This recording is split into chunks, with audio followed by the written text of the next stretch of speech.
Good evening, boys and girls, ladies and gentlemen. My name is Hank Klein. I am the chair of the Parks Commission, and I would like to call to order this meeting, joint meeting of the Parks and Rec Commission and the Planning Commission for the City of Sammamish. We are going to start out with a roll call. I'll begin with the Parks Commissioners, please. Please answer yay or if you're here, and don't say anything if you're not. So, Doug Eglinton. Here. Sheila Sappington. Here. Cheryl Wagner. Here. Nancy Way. Here. Sid Gupta. Here. Kathy Lowe. Here. Lorene Leo. Here. Stephanie Hibner. Here. Hank Klein. Here. And now for the members of the Planning Commission, Larry Crandall. Here. Nancy Anderson. Here. Jane Garrison. Here. Matt Petrick. Here. Roisin O'Farrell. Here. Eric Brooks. Here. And Shannon Collins, I believe, is absent this evening. Excused. Thank you. All right. We have the agenda placed before us, and we're going to look and see if anybody has any changes to it. And I know that we do have a change to it. And so I'm going to turn and call on our Parks Director, Angie Fesser. Good evening. So tonight we will not be presenting the Urban Forestry Management Plan. The council was reviewing the contract last night and decided to hold off until September 19th or possibly the 3rd of October to formally adopt that. So until a contract is signed, we aren't able to have a consultant come and present on that. So in place of that, though, we are going to present tonight a session on the PRO plan and how it is amended into the city's comprehensive plan. And Doug from Community Development will be giving that presentation instead of the forestry plan. So please make changes on your agenda accordingly for that. Now, there may be folks in the audience tonight who came to and wanted to speak about the urban forestry plan. You're still welcome to comment.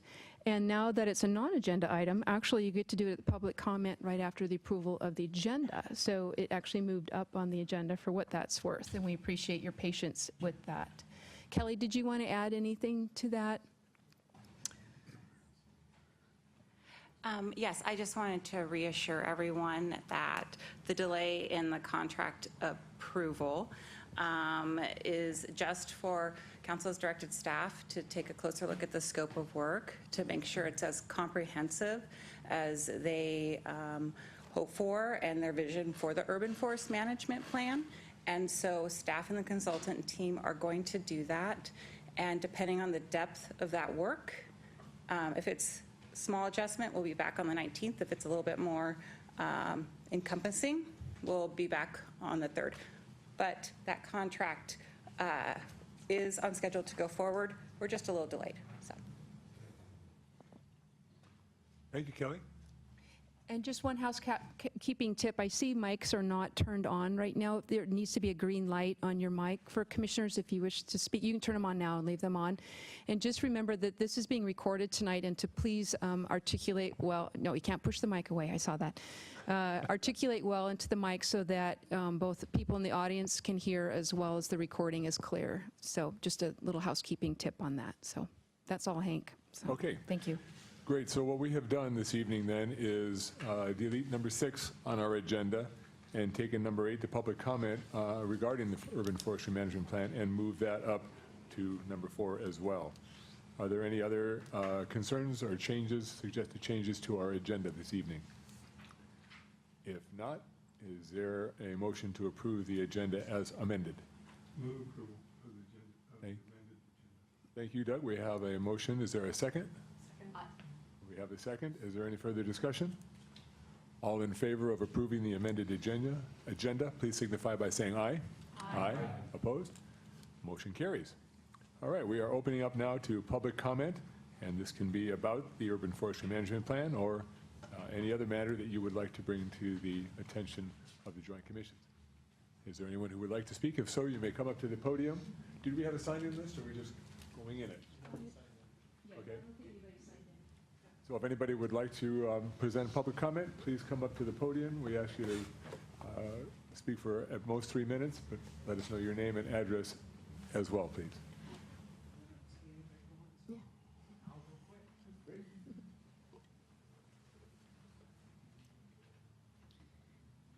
Hello, Joint Commissions. My name Paul Stickney. I'm at 504 228th Ave Southeast.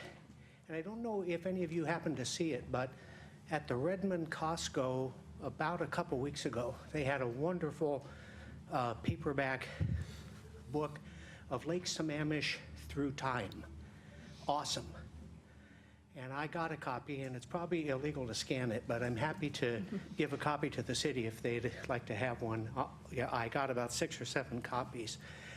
What it, though, reinforced was how the urban forest was here in the 1880s before the logging.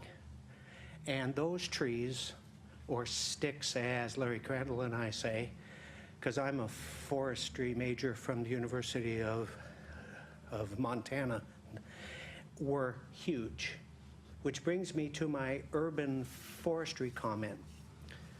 We need to think about the end game. I love trees. I know what trees are. I enjoy the heck out of them. They have a lot of benefits for the community, but they will get too big and live too long. So for example, if we go out in the future 200 or 300 years, do we want 8-foot sticks in our yards?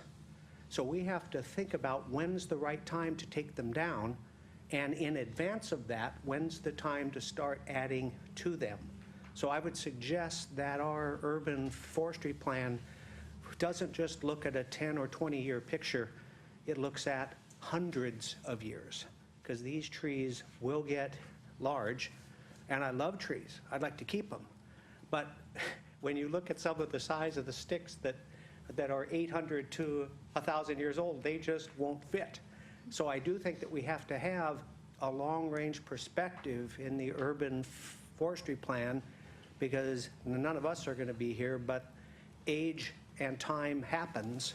So there needs to be, I think, some consideration to how to keep the canopy and keep the trees and think on a long-term basis. And Sammamish is very good at long-term planning, and this, I think, is super long-term. So that's my comment. Thank you, Paul. Do we have any other members of the audience who would like to address the commission? If not, we will move on to item number 5, Parks, Recreation, Open Space, or Pro Plan Update and Discussion. Thanks, Hank. I'm happy to introduce Steve Dew from Conservation Techniques. He is the consultant and with the team working on the Parks, Recreation, Open Space Plan, Pro Plan Update. We have been working on this since January. The Parks Commission as well as the Planning Commission have seen various steps and stages and information along the way. Over the summer, Steve and his team have been putting together a lot of data that was collected during the spring from a public engagement. And tonight he's going to share some of those preliminary findings as well as kind of give an update on the project, where we are, and future next steps. So quite a bit of data and information in the presentation tonight. You have a handout available to you. There's also some on the table for audience members. We're happy to take our time working through it and making sure that all the information is clear and understood. So with that, Steve, take it away. Thank you, Angie, and good evening, everybody. Good to be back. And if you remember, we had a joint session back, I think it was in May, to initiate a conversation about this project. And as Angie mentioned, we're going to go over a few things to get you up to speed on where the project is, what we've heard to date so far, a little bit about the public process that we went through and what we've heard, as well as give you some ideas of the highlights from our work in progress needs assessment for the plan. To start off, just as a reminder, the steps that went, or the steps that are going into putting the pro plan together are listed here. And as Angie mentioned, the project started early in this year with the project team really just getting grounded and having a foundation about where Sammamish is, where it wants to go, and what those core issues might be as we dive into the project. Over the course of spring and early summer, we initiated a series of different assessments, including site assessments of parks and trails, as well as assessment of existing recreation program options and program facilities. We have a community engagement process that's currently ongoing that started in May and will continue through November, roughly. And through that public process, as Angie mentioned, we're gathering a lot of data from the community about interests, desires, wants, and core concerns regarding parks, recreation, and open space. So the needs assessment piece is, again, ongoing, and we're starting to dive into the data, and we'll hit some of the highlights on that tonight. But beyond that, the rest of the PRO plan is just finalizing and synthesizing the rest of that community data, putting together a more comprehensive needs assessment, building up the document itself, and looking specifically at developing a project list or capital improvement plan that is built on the community engagement, and looking at funding options and implementation steps that the city could take to implement the plan going forward. Finally, as with any public plan process, there's a review and approval period that tentatively is December through February at this point for the project. In terms of the timeline, I briefly touched on some of these dates already, but this graphic just gives you a sense on the sequence of work. The graphic itself is conceptual in that many of those tasks noted at the top do overlap and actually cross each other. It's not quite as sequential as it looks. But on the bottom half, I just really wanted to highlight the public engagement that has happened to date. So if you recall, there was a mail-based community survey that happened in March. So that's been completed, and you had an update on that when we met last time. But there's also a series of 3 community sessions, community meetings. One occurred in May, one's coming up in 2 weeks, and the other's scheduled for November. There was a virtual town hall on the city's website. We conducted a series of stakeholder sessions in small groups, and I'll touch on who those folks were and what they said shortly. And then online engagement is just continual public information and options for folks to comment on the project throughout the course of the public process, really. And what's interesting to note is that so far in the project, we've already touched over 1,000 residents with this project, between the community survey, the public meetings, and all of those other elements that I just noted. So there's been a substantial amount of public feedback into this project, so it gives us a great foundation for building the plan.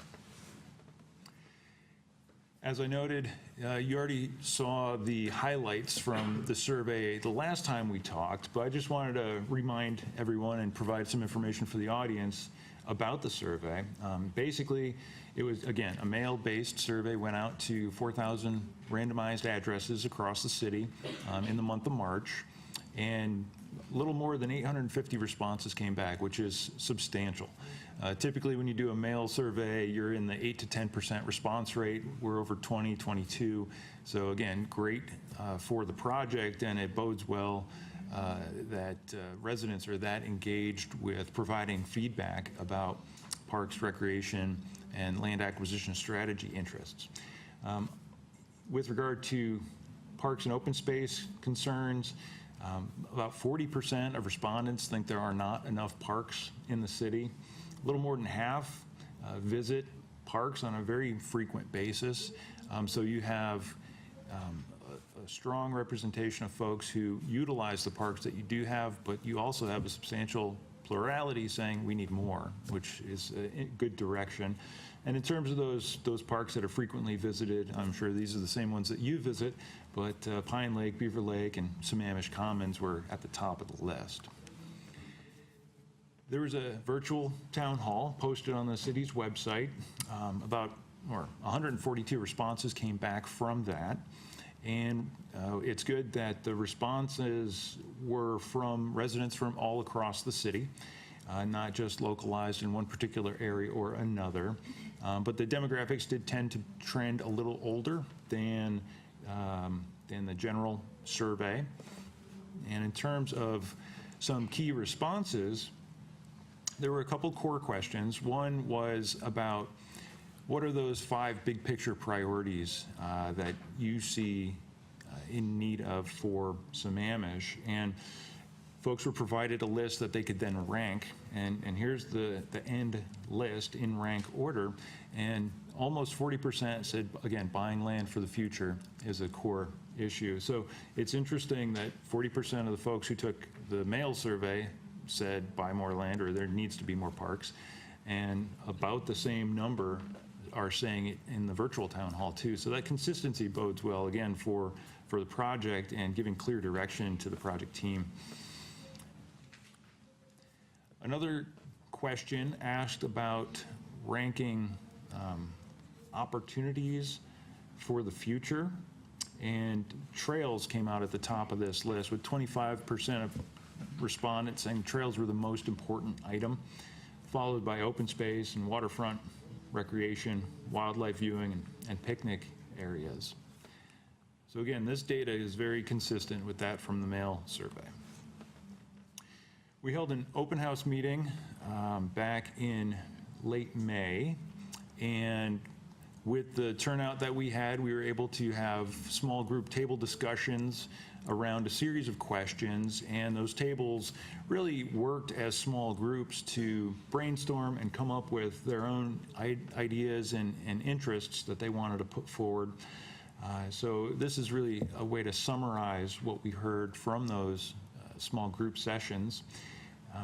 In general, folks are interested in making existing facilities more multi-purpose or multi-use to accommodate a variety of different recreation opportunities. Again, the notion of protecting natural areas came, as well as acquiring more land. And then the notion of expanding programs and activities across the city and providing a more, or I should say deeper, recreation program offering was of interest of folks who attended the meeting. In terms of things that are missing or needed, there was some notion that more ball fields are needed across the city, as well as on the programming side, again, programs and camps, especially for younger kids and summertime camps.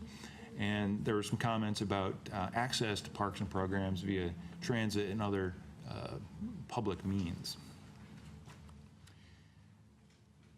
I mentioned earlier with the time frame slide that there was a series of stakeholder sessions. We pulled together 3 distinct groups of stakeholders around topic areas, and you see along the top the 3 topics. So we had a group that dealt with environmental concerns or issues, one that was athletic or sport oriented, and another that was program oriented.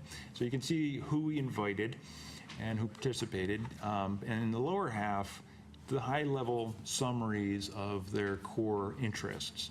So with the environmental group, again, no surprise, preserving more open space, acquiring more land for preservation, but then again, building relationships with land trusts as a way to facilitate land acquisition or land preservation, as well as being more direct and engaging with land developers for set-asides or preservations of existing open spaces before they get developed.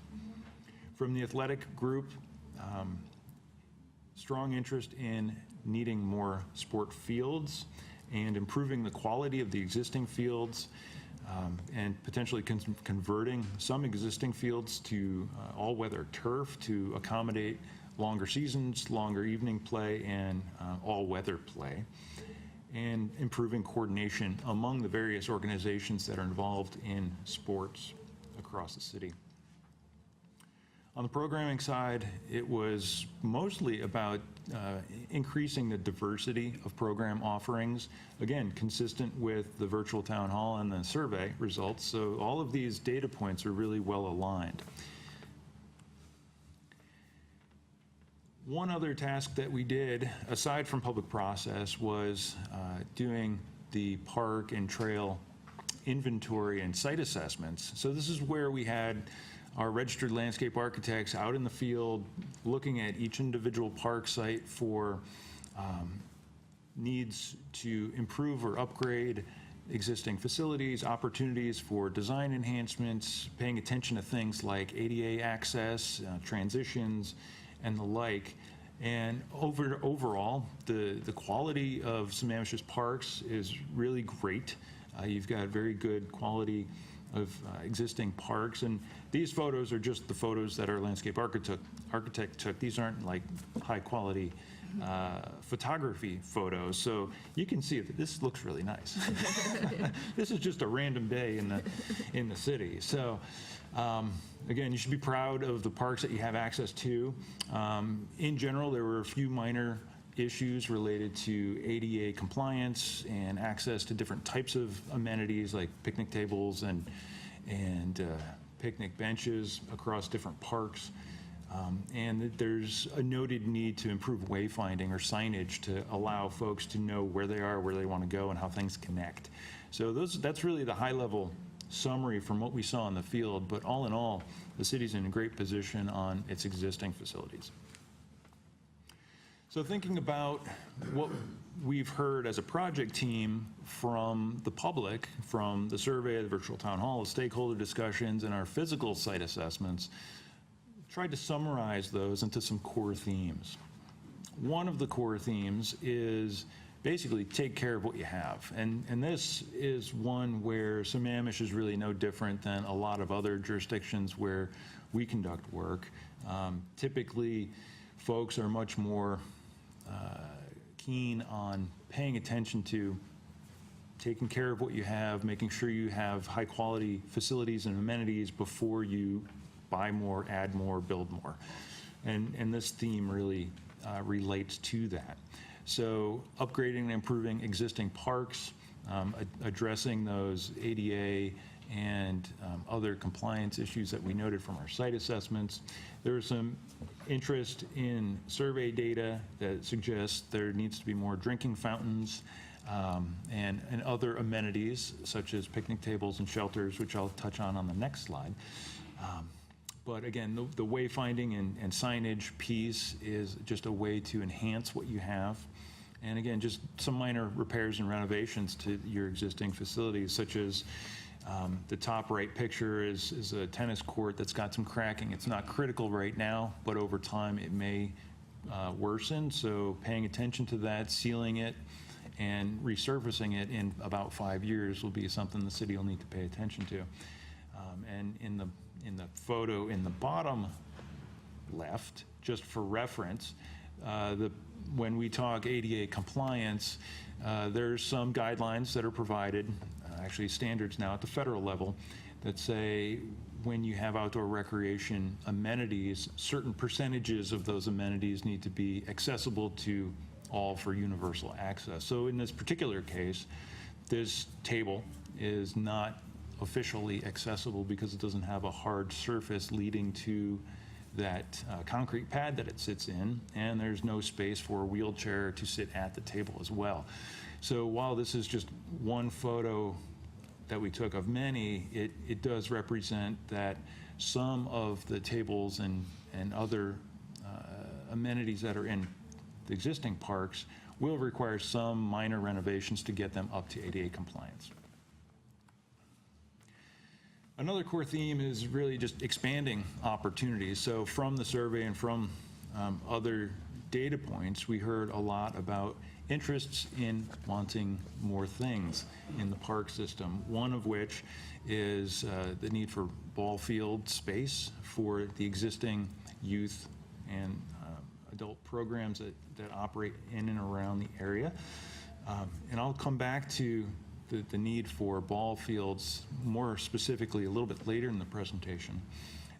But again, trails was very highly noted in the survey as well as other public feedback. So that is in terms of connecting trails and expanding existing trails to link the city and link destinations.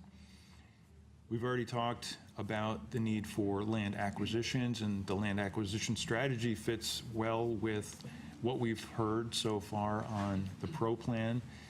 So the series of information that I'll touch on shortly will again show you that linkage a little more graphically. But in terms of other amenities that folks are interested in, picnic shelters, community gardens, restrooms at larger parks, and more access to Lake Sammamish. It's a great resource, and there should be a focused effort to see how the city can acquire some additional property along the lake to just take advantage of that wonderful resource you have.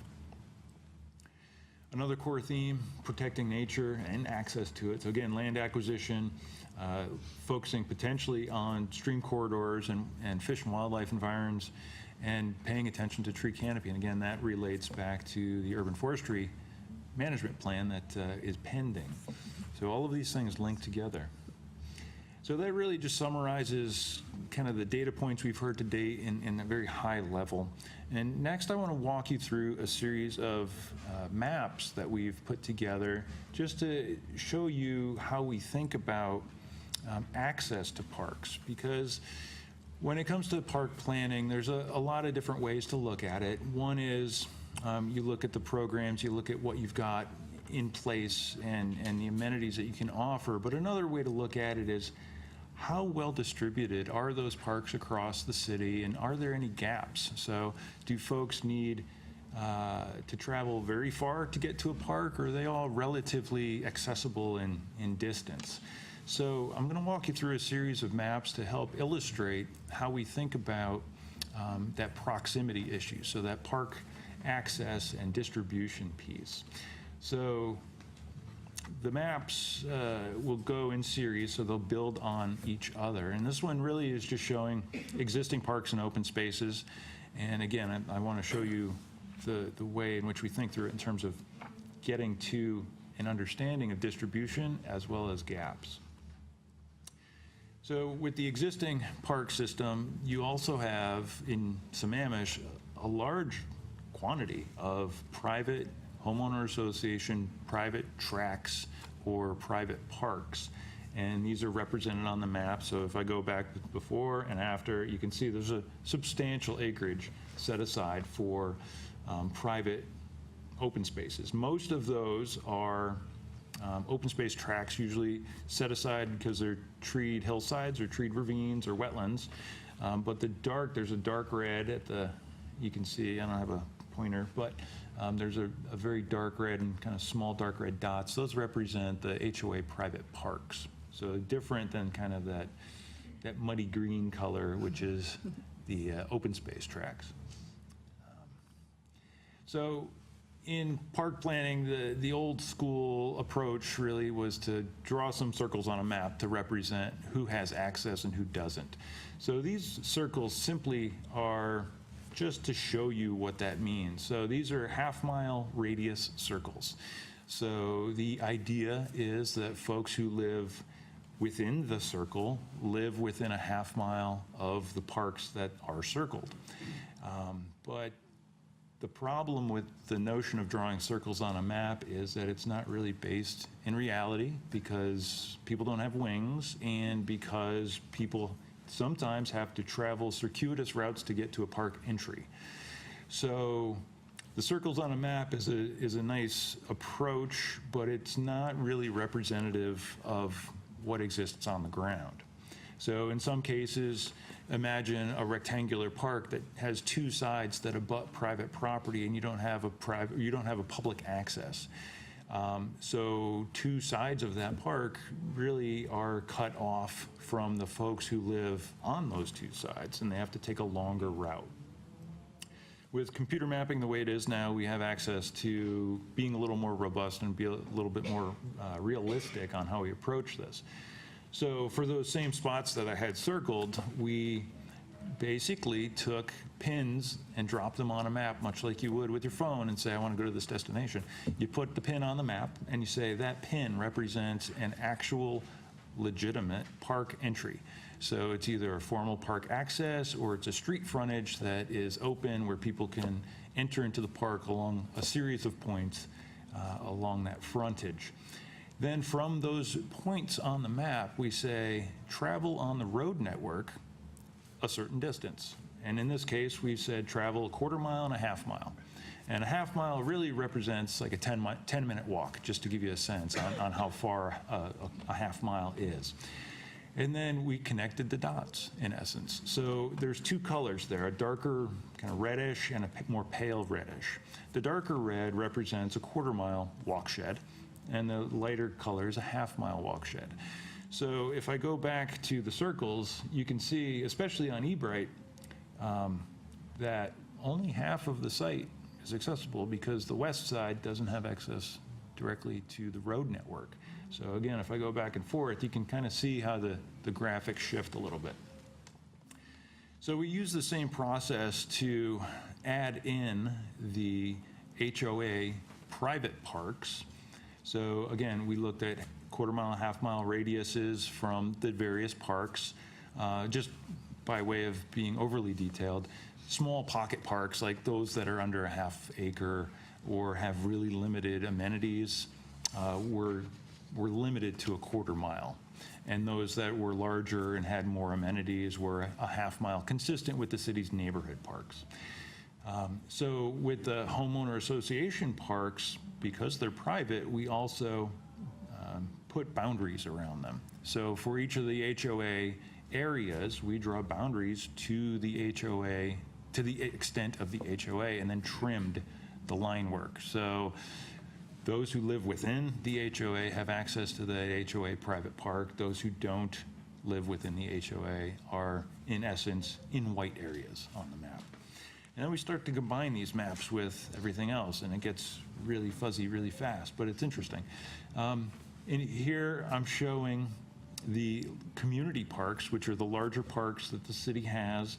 And for those, because they are larger, have more amenities, we extended that travel distance out to a 2-mile walkshed. So it's quarter mile, half mile, 1 mile, and 2 mile, just to give acknowledgement to the fact that folks are driving to these sites and folks will likely travel greater distances to get to these sites. But as it goes with the rest of the mapping, if you layer now all of those existing maps that I've shown you, so the city's neighborhood parks, the HOA private parks, and now the city's community parks, but trim those community parks to a half mile, so it's kind of apples to apples comparisons between community and neighborhood parks. So we're just talking about walking distance of a 10-minute walk or half-mile walkshed.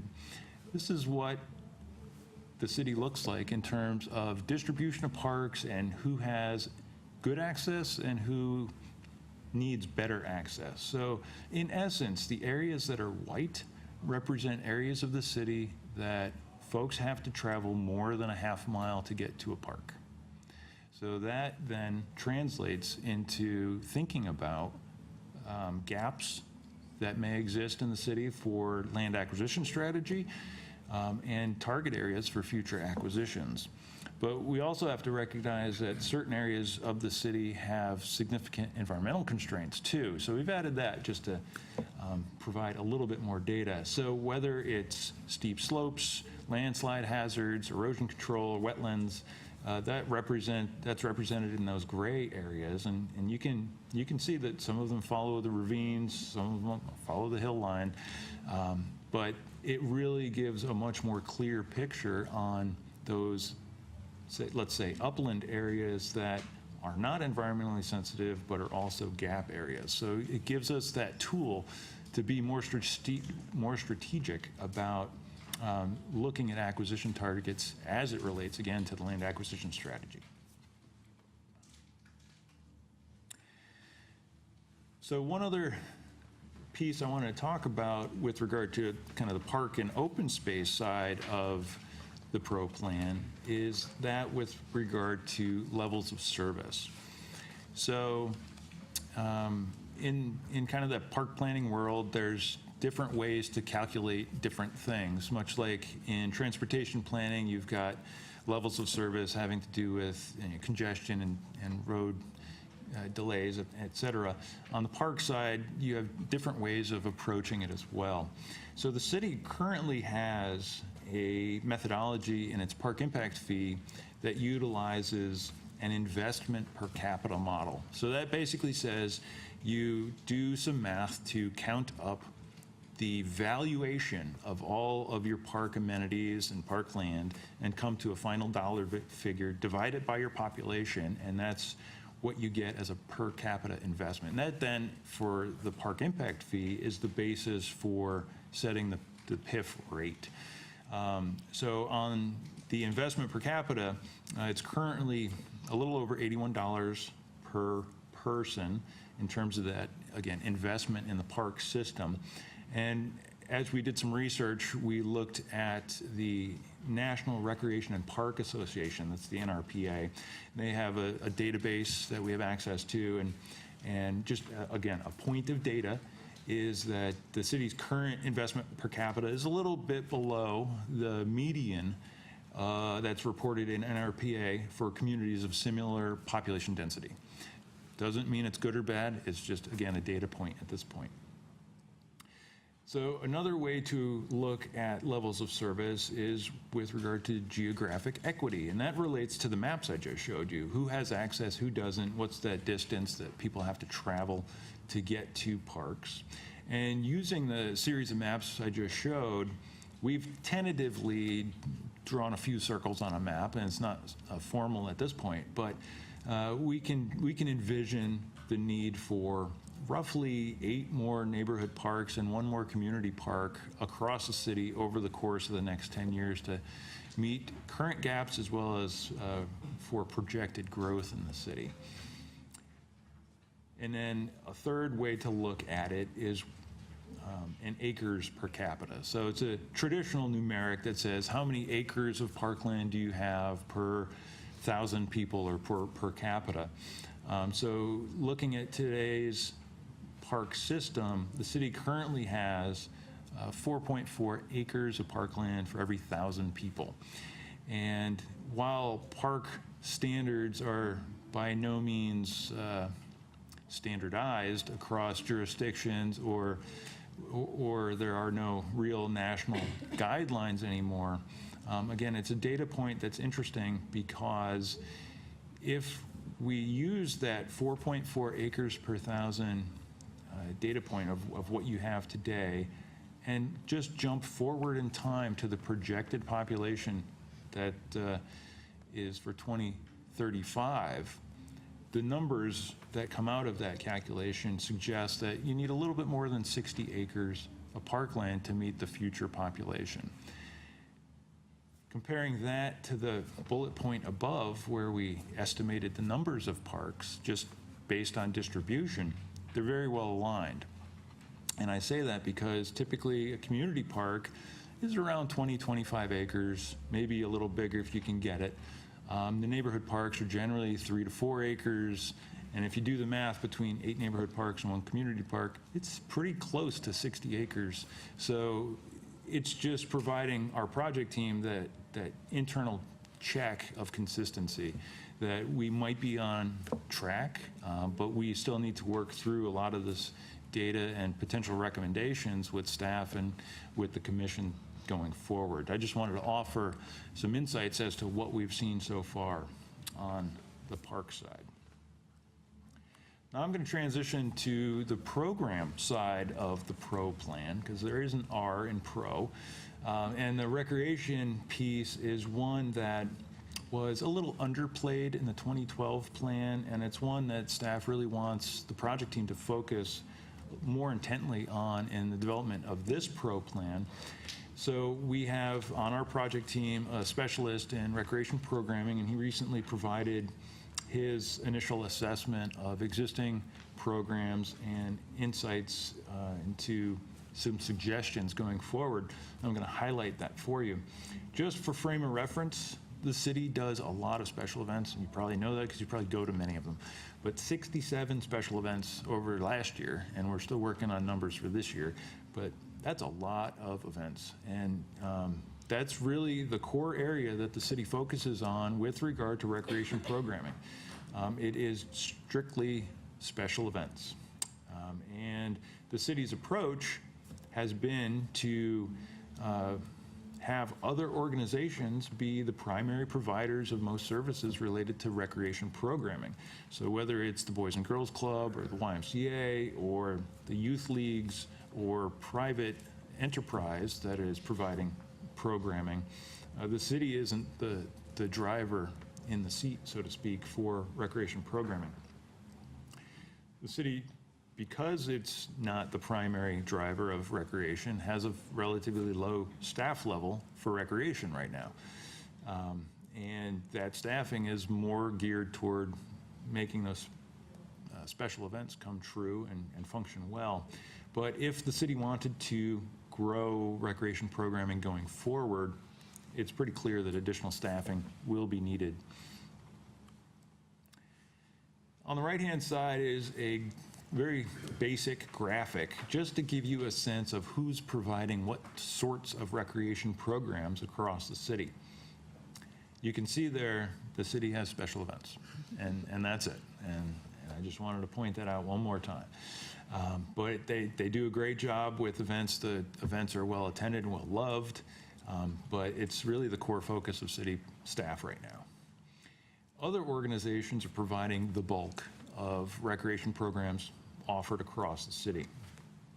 And again, those recreation program agencies, or organizations, again, include the Boys and Girls Club, the Y, the sports leagues, private fitness, and the like. So it really is a varied group that are providing a varied range of program options. And then there are some contractors who provide specific things, like their science camps and CERT training and youth sport camps with the Skyhawks and those sorts of things, just to give you a sense of those other contract providers. But in terms of those program areas that are pretty well represented and have some depth in what's offered, on the left-hand side, the top 6, they're, again, youth sports, fitness, wellness, aquatics, youth programming, again, YMCA and Boys and Girls Club, education-related programs, and special events offered by the city.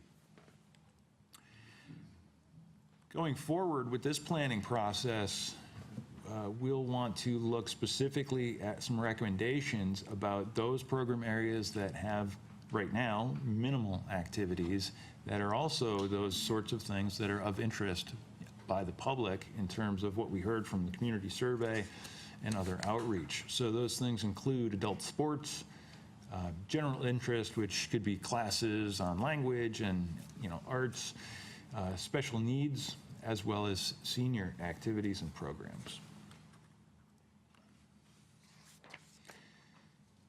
Looking at the facilities that enable programs, the city's indoor recreation facility, well, let me repeat this. The primary indoor recreation facility is owned by the city but operated by others. And that's both for the YMCA facility right across the way here. But it also needs to be noted that the city's only indoor facility that is both used and programmed by the city is the Lodge at Beaver Lake. So there's right now limited opportunity to provide indoor programs because space is mostly accounted for. So it may require additional conversations with the Y or other providers to gain access to space for program usage, and or looking at different ways to utilize the existing facilities that the city does control for programs. There are a few indoor facilities that aren't currently being used, but all of those would require some improvements to make them accessible and functional for public usage. In the photos, the Reared House, if you don't know that one. Turning to athletics, I mentioned earlier that I'd come back to it, and here it is. The specialist on the recreation program side took a little time to look at sport facilities, and the bottom line is that you've got a lot of youth participation in sports right now. You've got a growing population, and you've got growing sports, and specifically lacrosse and cricket.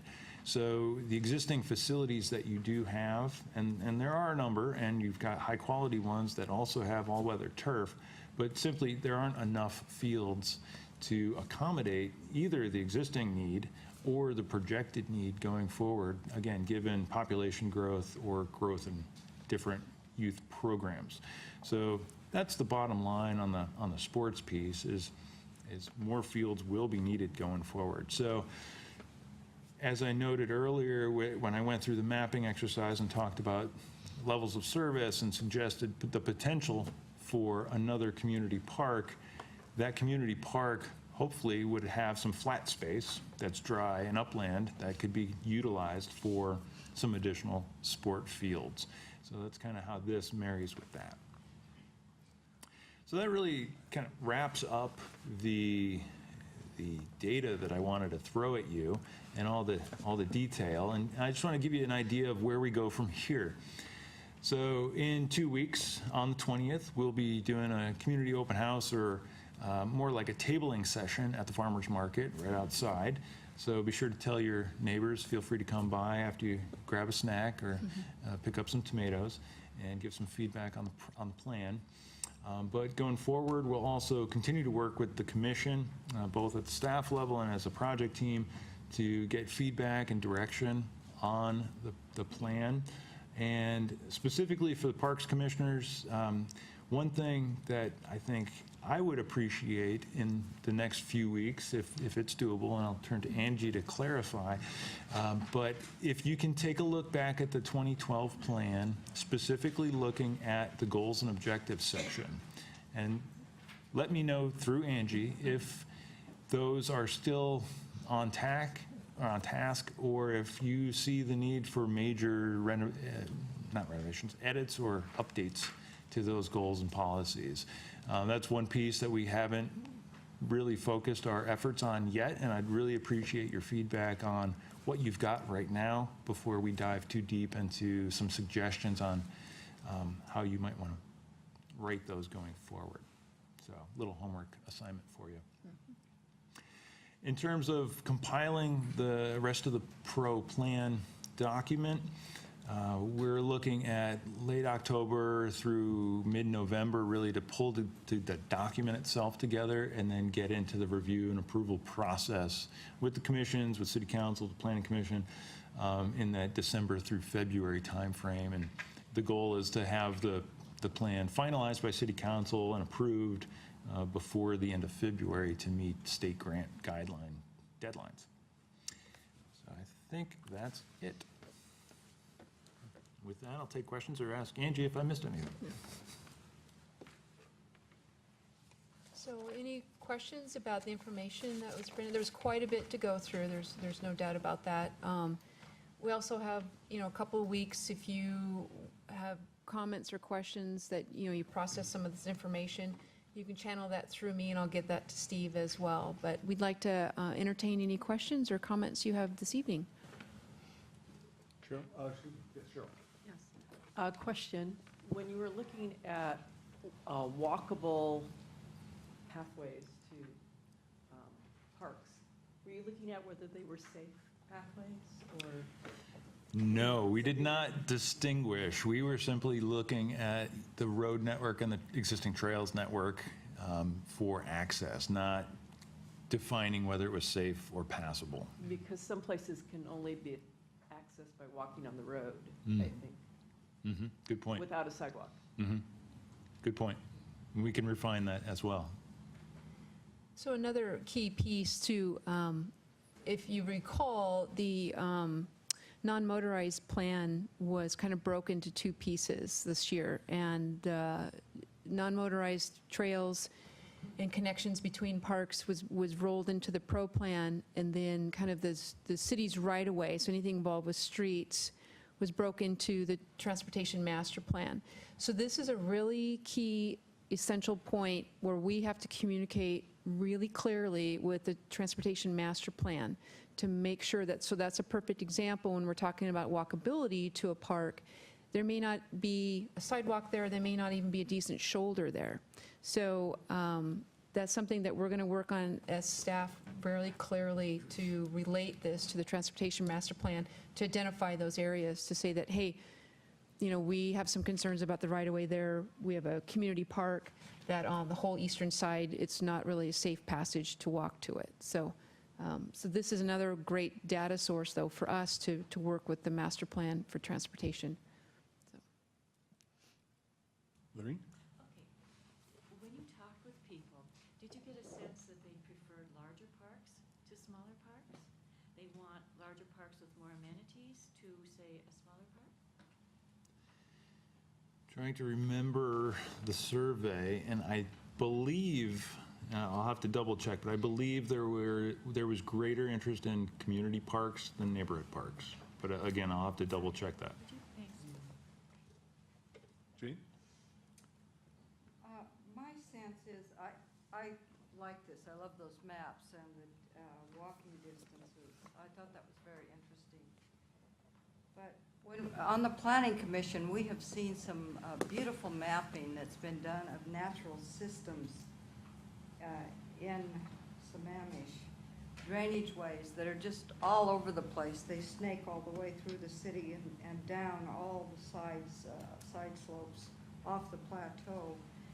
And I just wish that this plan, ProPlan, could relate more to the natural systems and the maps that we have.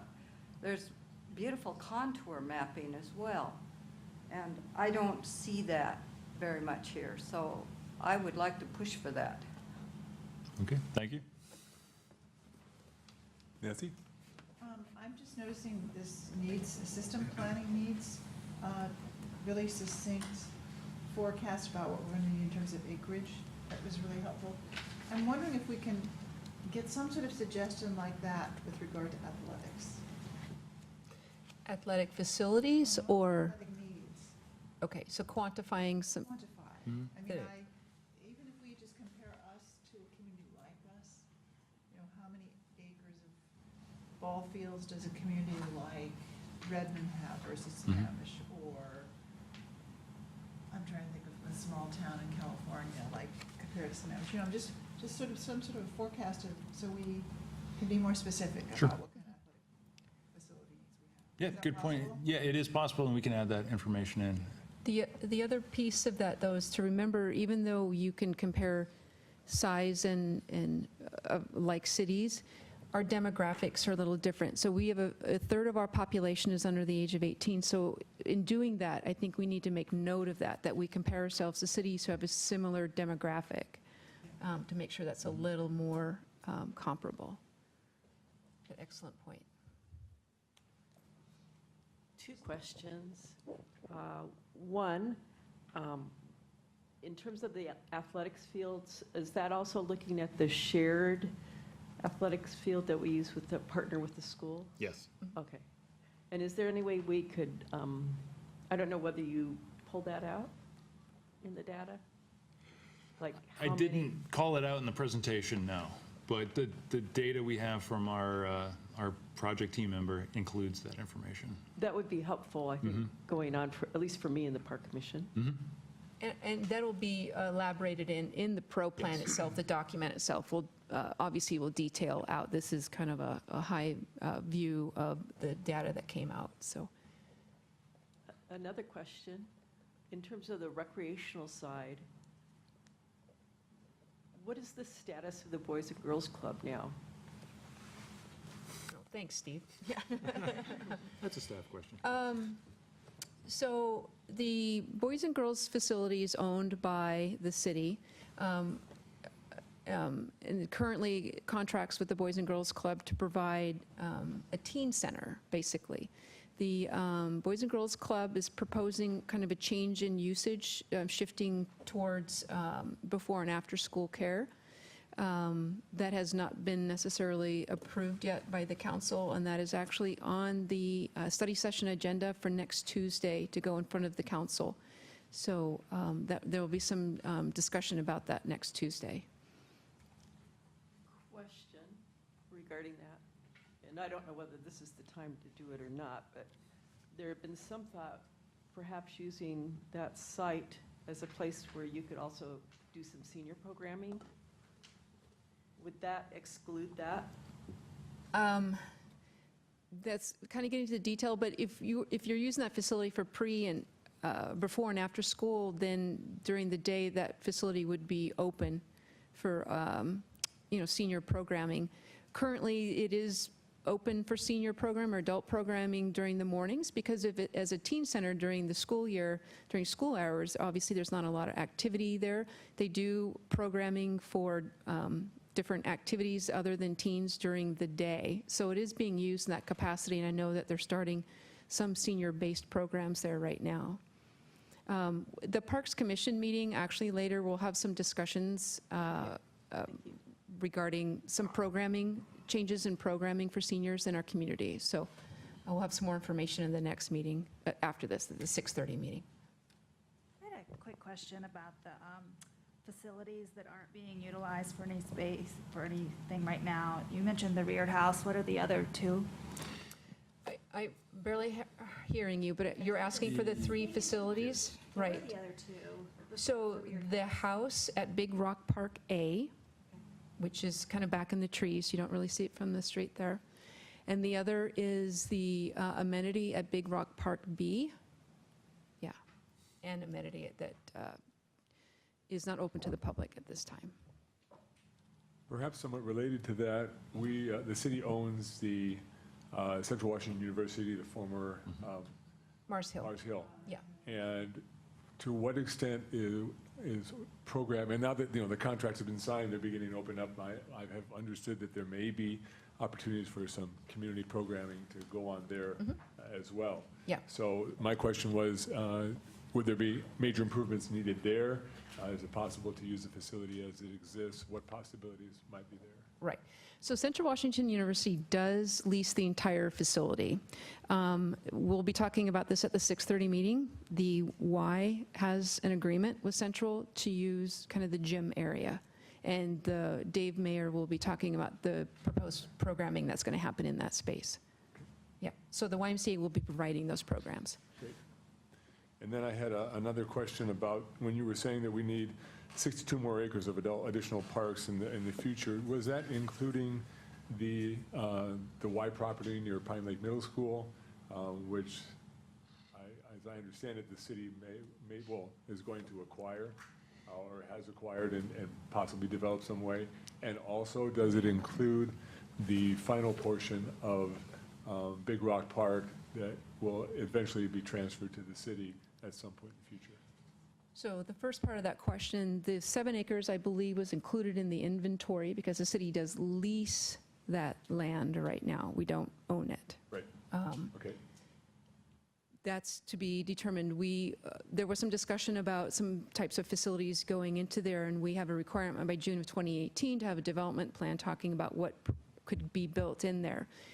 We're holding off on that a little bit until the results of this pro plan comes out, so we understand the needs of our community better and what might need to go in there. So we're pushing that development plan out a little bit on that facility in an agreement with the YMCA. And then the Big Rock Park, the additional parcel C, as you're referring right. to, I don't believe was included in the inventory. So that could be, because we don't own it yet, Right. it's a commitment, but we can't count our chickens before they hatch. So And that's approximately 15 acres, as I recall. Is that about right? if I'm not mistaken, it might be, is it 15 or 20?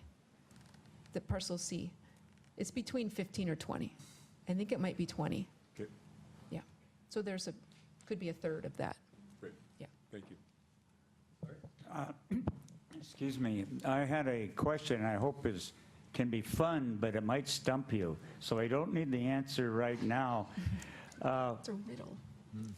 Might be a contest, too. What is the furthest existing home or planned home from a park? What's the distance? So I have not no calculated. answer needed, because I looked at the map and I can see, I don't know. That's a great question, and we haven't done the reverse engineering on that. Yes. One question related to kind of in the realm of open space preservation. Has there been any thought about working with community development to look at ways for passive open space preservation, view corridor preservation that doesn't necessarily require the acquisition of land. It's just kind of deals with how you look through land. Viewing the lake from Lake Sammamish Parkway is one example that I see kind of over the years has really dropped down and you're unable to see the lake as you used to. And so that might be an opportunity to kind of, another way to explore. So kind of borrowed views or borrowed scenery. But are you also talking about easements, so we're not necessarily, or dedicated lands that are not necessarily One owned by the example, city? right, so on Bainbridge Island along Erickson Avenue, they have an overlay where there's a draw or a ravine that they, on the island, seem to think is nice to see. So properties along there have to retain 30% of the frontage open so you can look through. So there's precedence for this kind of Right. thing that I'm talking about. Right. Yeah, we'll work with community development on that too and check into that. Good suggestion. Another question. Sure. In terms of community development, I don't see anything about human resources or support or social services. Isn't that part of the pro plan? Or am I wrong? I think that, well, there's the health and human services. Are you talking kind of those types of services? So there's a health and human services needs assessment being conducted right now, the first one in the Right. city. And that's being conducted now, the results probably early next year, with that first quarter next year. Definitely working in conjunction with the pro plan. Actually, I'm the project manager on that as well, so those do tie together with the pro plan. But it's noted in the recreation programming, there's some programming there dealing with kind of special needs, but there is some overlap on that. But we're making sure that we're kind of working together with the consultant, with the human services group as well, to make sure that these are overlapping and talking, these plans are talking to each other and support each other. Will you talk a little bit more about the details, how you approach the next step of capital project planning?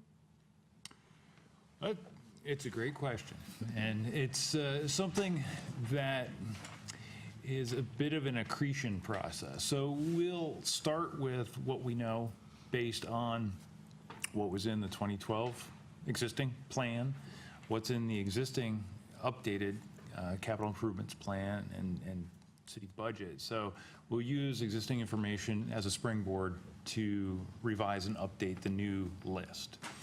And built on, our needs assessment and what we've heard from the public and some of these interests about acquisitions or sport field development or specific facility improvement needs, we'll build up the project list from that baseline, and then we will revise and update the specific project costs on kind of a line item basis, so we know overall what the whole list will cost. And then we'll work with staff and the commission ultimately to review that list and make sure, one, it's comprehensive, and two, it's affordable and doesn't blow budgets out of the water or doesn't cause your impact fee to substantially increase and things like that. So we'll take a practical look at the project list and potentially sequence things in time such that you can phase projects and give you that detail as a master list, if that helps. Okay. Yeah, so kind of need to. Okay, I think that wraps up our questions, and thank you very much, Steve, for your presentation. Very well done. We look forward to hearing more, seeing more, and being more actively involved in it, and seeing where we end up. Thank you. Thank you. Great. Just want to change out staff here real quick. All right, do we have any further discussion items this evening for our joint meeting? If not, I think we've completed our meeting. Is there? There is one more piece to Yes, sir. this.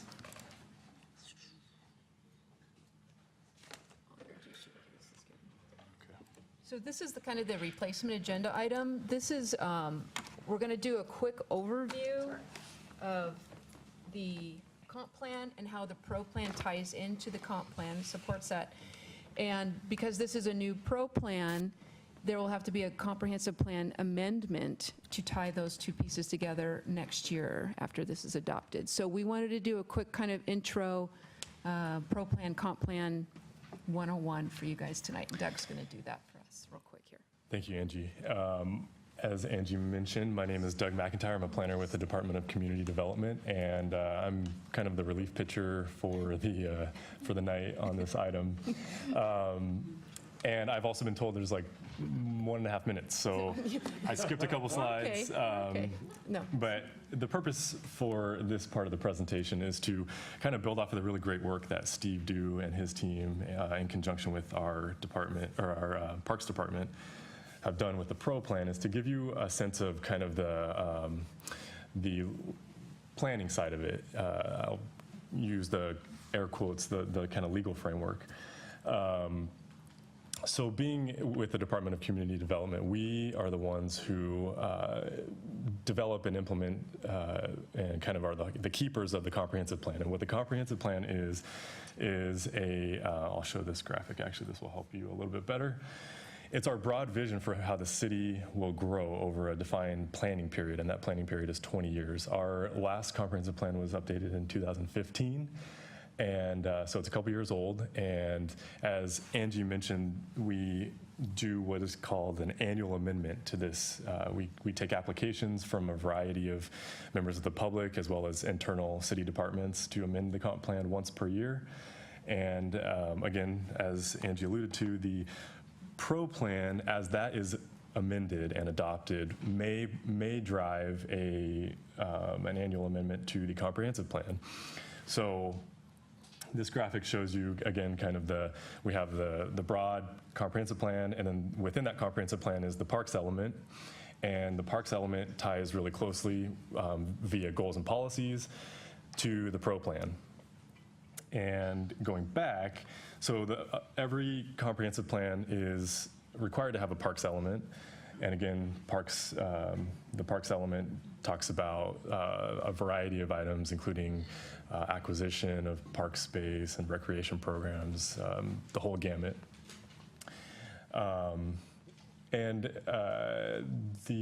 So the last pro plan was adopted in 2012, and that's the one that's currently referenced in the existing comprehensive plan. So that's where we're coming in as kind of demonstrating that there is a need to amend the comp plan through the typical process. Oops.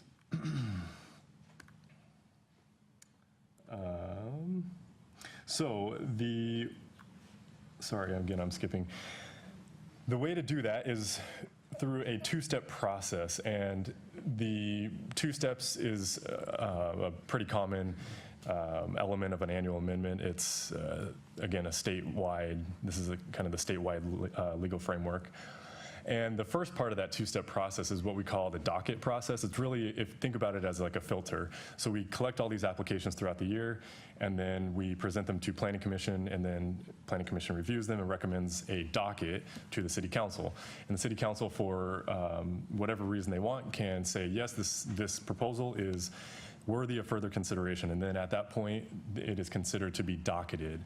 And then once something is docketed, the following year, it will be reviewed through a legislative process. So that's a more in-depth analysis of what is being proposed. So that's kind of giving you the real high-level, quick view of what could be coming on the back end of the pro plan update, and how we go about implementing this on a broader scale. So, thank you. Thank you, Doug. Before we adjourn, we did have public comment. We moved it further forward, but in case someone came in late thinking about that they had, we didn't want to miss anybody who might have the opportunity, miss the opportunity for public comment. So is there anyone that needs to come up? Hey. I would love to chat.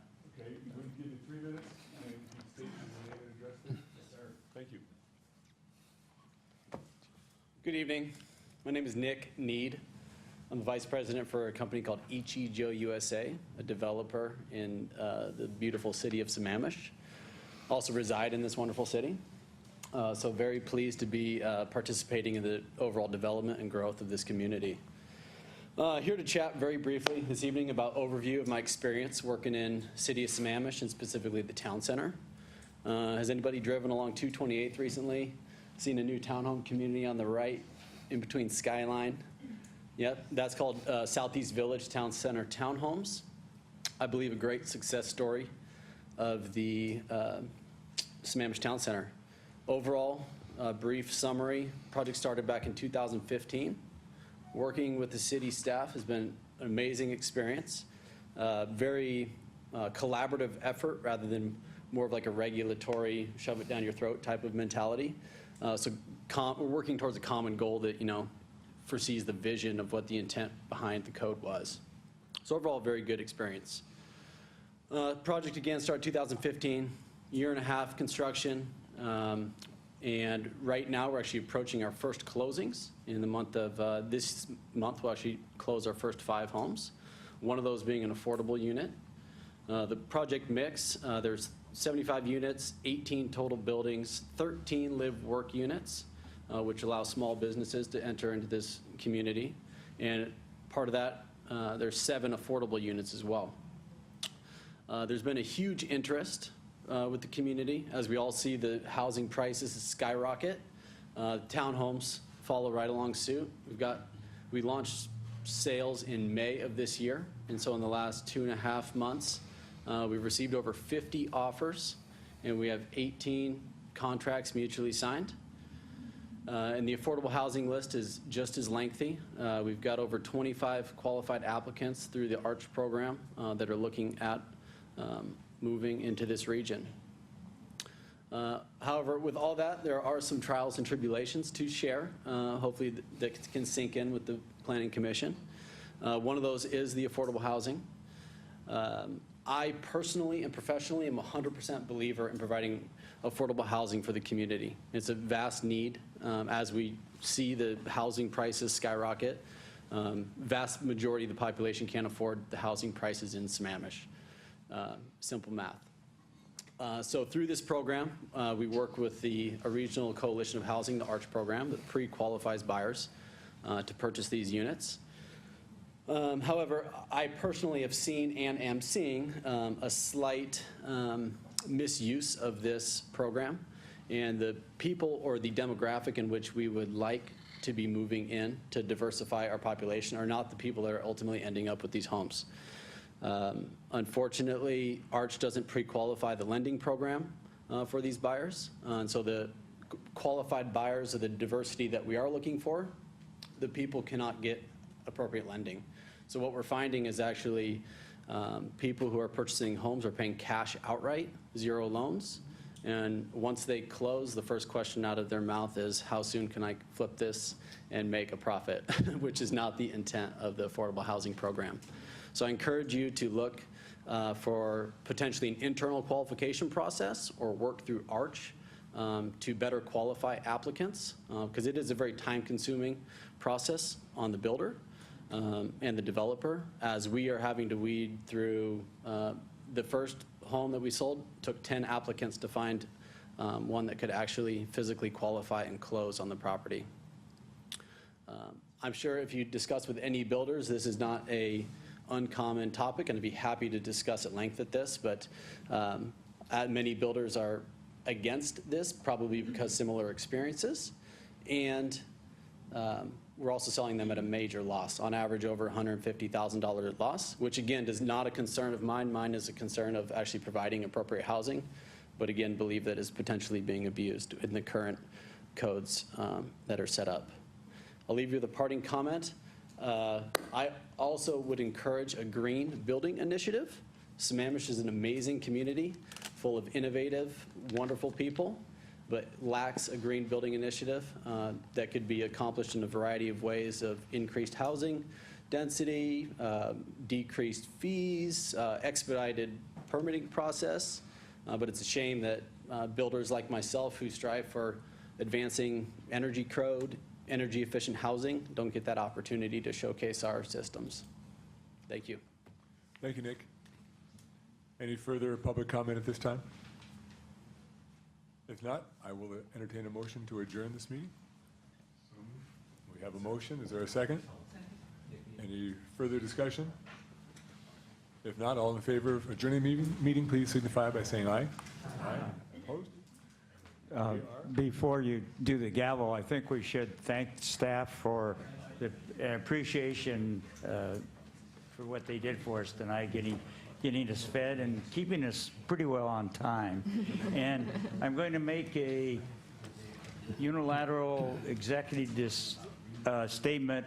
The Planning Commission will reconvene at 6:45. Okay. Great. Thank you very much. We are adjourned. Good evening. I'm going to call the meeting to order. It's 6:45. Today is Wednesday, September 6th. It's, like I said, 6:45. This is a regular Planning Commission meeting. We just had a joint meeting with the Parks Commission. That ended. Sorry, we're a little late this evening. What I'm going to start with is calling the meeting to order. So I will start with roll call on my left. Nancy Anderson. Anna Collins. Larry Crandall. Rushino Farrell. Matthew Petrich. And that means we are all present tonight, 7 planning commissioners. So let's move on with the approval of the agenda. I would move to approve the agenda as distributed. There's a motion. Is there a second? Second. And a second. Any discussion? All those in favor of approving the agenda, say aye. Aye. Aye. Anyone opposed, say no. And the agenda is approved 7-0. With the chair's permission, the vice chair would like to, I haven't had a good day, so I want to kind of relax and cheer myself up. Again, thanks staff for setting up the meal and keeping it healthy too. Secondly, the tie was, I wore it last night but didn't stay for the meeting. Yes, this is therapy, but it was to represent the sun last night. It's what it looked like, and it's almost tonight. Speaking of the sun, I got an email that September 30th is National Public Lands Day, which I tried to bring out in the other meeting, but didn't want to take time. And here is, I'll end on a good note, but it's kind of something that we need to think about. I have hiked to Sperry Chalet in Glacier Park, and it was recently destroyed by fire. So, you know, be careful out there, because some of our landmarks are disappearing. So, okay, I'll take a breath. And Thank you for cheering us up. Okay, so the next on the agenda is the approval of the minutes from our July 20th meeting. Are there any, well, hopefully if there were any edits, we let staff know ahead of time. But if there's anything we need to talk about now, I'm open to that. Thank you. And if not, I'd entertain a motion to approve the minutes. There's a motion. Is there a second? I will second that. Okay, there's a motion and a second. I don't think we need to discuss.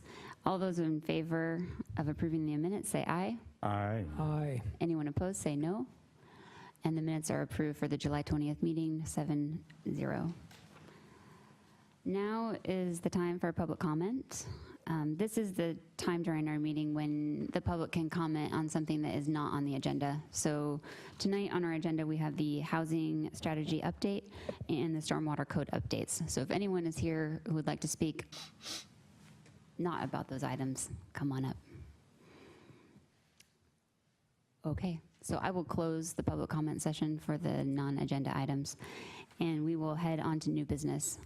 And like I said, 2 pretty meaty topics tonight. We have the housing strategy update as well as the stormwater code updates, and we already started 15 minutes late. So I had planned on allowing an hour for each item, so let's just try to move as quickly as we can. And what I think is most important for the commissioners to remember tonight is we really want to hear from the consultant, staff, and we also want to hear from the public, because it looks like we have a lot of people here that would like to speak, and that's really important tonight, especially for the housing strategy update, because this is the first time we'll talk about this topic, and we will have maybe 6 or 7 meetings on this topic, so we have a lot of time to discuss. So I think tonight is just the time to listen, and of course bring anything that is just really important to the table. And with that, I turn it over to staff. Mr. McIntyre. Thank you, Chair Collins and Planning Commission. Good evening. My name is Doug McIntyre, for those of you who don't know me. I am a planner with the Department of Community Development. To my right is Arthur Sullivan with a Regional Coalition for Housing, which is the acronym ARCH. To his right is Mike Stenger, also with ARCH, a housing planner. And we, as Chair Collins mentioned, we have a presentation tonight to kick off our housing strategy plan. It's going to be a pretty in-depth process. We, as the chair mentioned, we will have several meetings with the Planning Commission between now and throughout 2018. So you will have the opportunity to ask questions for a long, extended period of time, and we're gonna dive pretty deeply into this topic as we progress. However, prior to diving into this presentation in front of me, I wanted to let Arthur Sullivan with ARCH provide just a little clarification on a comment that was provided during the public comment period a few minutes ago. Hi, hi, Chair and fellow commissioners. I also wanted to clarify, just for the commission's sake, because a number of you are new and are not familiar with me and Mike, and that is that ARCH is a interlocal agency, and therefore we are essentially an extension of your staff. We are paid for by contributions from cities in East King County. Our executive board are the city managers. The councils approve our budget and pay for the costs of ARCH. So we are essentially a housing department shared by 14 cities in East King County, and King County is also a member. So you should look at us the same as you look at staff and have, and working with you, we see ourselves as your staff. So I just wanted to make that clarification. I was here and I heard some of the comments about the affordable ownership units that Ishiro is building up in the town center, just up the street here. I wanted to give you a little more broader context to those comments. And the first is that one of the things we do is we work with cities when they do things like you did in Town Center, where you did a rezone, and as part of that rezone, you created a linkage to having affordability as part of the public benefit resulting from the rezone that was your Town Center whenever you did that 7 years or so. You are one of about 8 cities that have similar provisions and programs in their communities. Over the years, over 1,200 units of housing that are of some level of affordability have been created through those programs. And of those, we have over 500 ownership units similar in nature to what was pointed out by Mr. Neves in his comments. And so the pool of experience we have is much broader than the 2 that he has sold in his experience. So I just wanted to relay a response to a couple of the comments he made. First, the developer received a valuable benefit, which is a higher density for the land in exchange for doing the affordability. So we do a lot of economic analysis so that there is a fair trade-off of the affordability levels they provide and the extra value that is created in the land as a result of the actions you took. Second, he mentioned that this is an ownership program. There are covenants that will be in place in that program for those units, as there are in units throughout East King County. There are provisions that someone cannot flip the unit. The unit has formulas in it regarding how much they can increase the value of that unit while they own it. So there are provisions along those lines that safeguard it. There are also limitations on improvements that can be made to the unit so that these units stay within the same basic composition as when they were built. Now, they can be built smaller than the market rate units. They can have different finishes than the market rate units. But we have provisions in the documents to try to limit that. Did he have all cash buyers? Most certainly, he probably has. We have seen that. We see a wide range of backgrounds of buyers who are buying units. All cash buyers, though, are treated the same as those who get loans. They still have to meet the income requirements.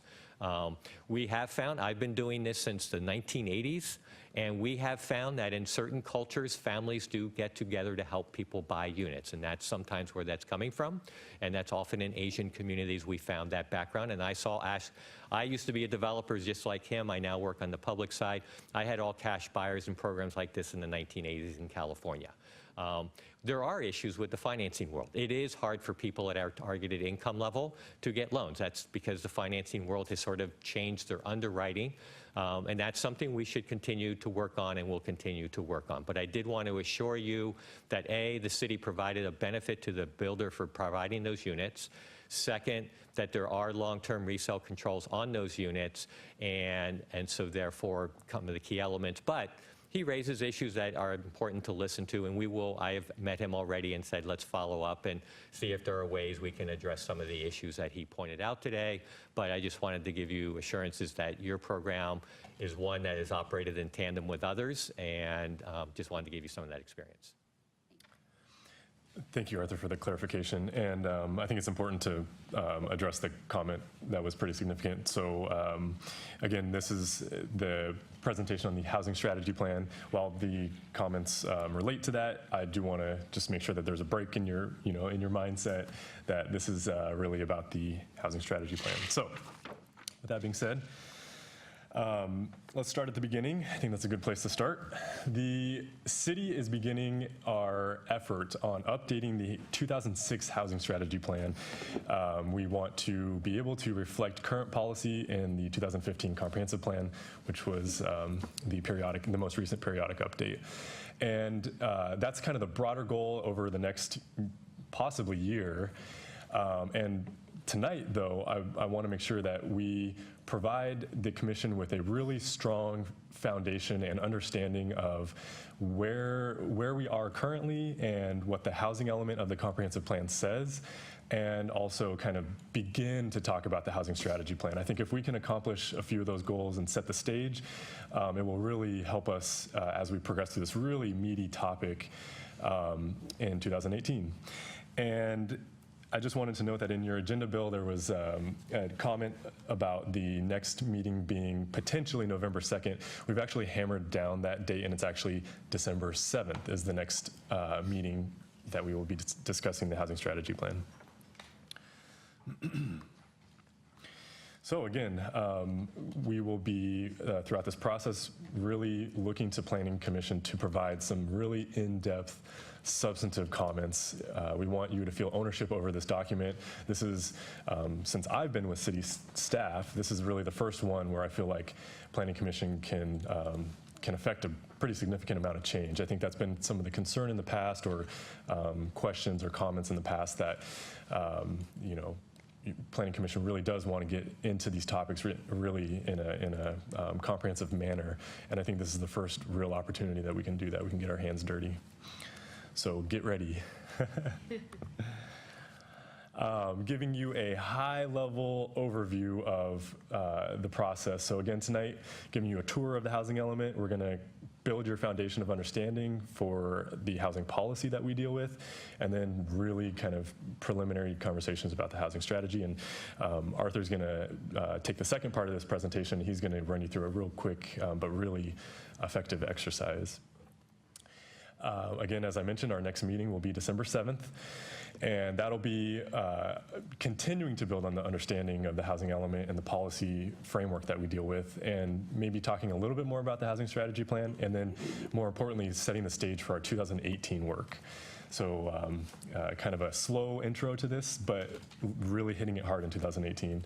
And then we don't yet have all of those dates scheduled, so you'll notice in that third column that it just says future Planning Commission meetings.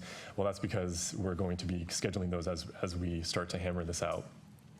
At that point, again, you'll be really starting your substantive work and beginning the public engagement side of this. That's something that I think Planning Commission has not yet dealt with head on, and it'll be a really interesting component and valuable component for this effort. So again, starting at the beginning, where is the housing strategy plan? I think it's important to know how to access our documents. We have provided Planning Commission with the hard copy of the comprehensive plan. I think that's going to be a great tool for you as you progress, especially with this topic. But if you wanted to just access it online, we hold both our development regulations and our comprehensive plan on what's called the Code Publishing website. So Code Publishing is a small group of people in Seattle, and they host a variety of different cities across the state. They host their regulations and comprehensive plans. So ours is found, if you go to, the link is at the bottom. It's a little bit hard to read, I apologize, but you can also access it through the city's website. If you go to the homepage, and you go to permits and regulations, you can find the municipal code under that link, and it'll take you to that homepage.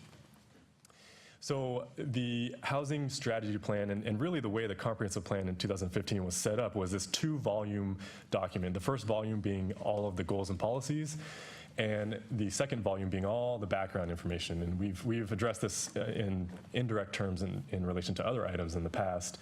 But I do want to point out that the housing strategy plan is in the background volume, so volume 2 of the comprehensive plan under the housing link. So if you go to the housing link, you'll notice that there's really 2 parts of that background. And the first part is a needs analysis, a needs assessment. And then the second part is the housing strategy plan. So why are we considering a housing strategy plan update? Well, there's a few reasons. Again, the most recent one that we are working with now was adopted in 2006, and a lot has changed since then. We've gone through a recession. We've really started to see the housing market climb out of that in a pretty strong manner, but also throughout that period of time, preferences have changed. In addition to that, we've also updated our comprehensive plan, as I've mentioned. So we effectively have an updated and somewhat new policy framework that we want to make sure this housing strategy plan is consistent with. And then, as some of you may remember, at the end of last year, we were actually amending the updated housing element. So for a little diversion here, the housing element, again, updated in 2015, but it was appealed, and through the Growth Management Hearings Board was found to be out of compliance with the Growth Management Act. And through an effort that we did between September, October of 2016 and December of 2016, we actually updated that and brought it back into compliance. It's still under appeal, so it's still working its way through the courts. So I just want to note that we will definitely keep you updated on how that shakes out and if there are any impacts to what we're doing now. We have a pretty close eye on that. So the other thing I've mentioned, some external factors. Again, we're kind of in unprecedented waters here. In regard to our regional housing market, we're growing at a pretty fast rate, and that has a lot of different challenges that come with it. And ultimately, really, we want to make sure that we know our housing policies and we match that with our housing needs, and then ultimately that will affect our housing supply. So I want you to always keep that in your mind when you're thinking of the housing strategy plan, is that we want to make sure we have the right policies on the books and make sure that those policies match up with our needs, our community needs, the Sammamish needs, and then ultimately that will affect the future supply. And just a quick note, when we talk about the housing strategy plan, we're not just talking about affordable housing or market rate housing. We're talking about all housing in the city. And then probably most importantly, maybe I say most importantly because I'm really deeply involved with the town center, but the town center sub-area plan and regulations were adopted in 2007 and 2010. So that has a big impact on housing. So.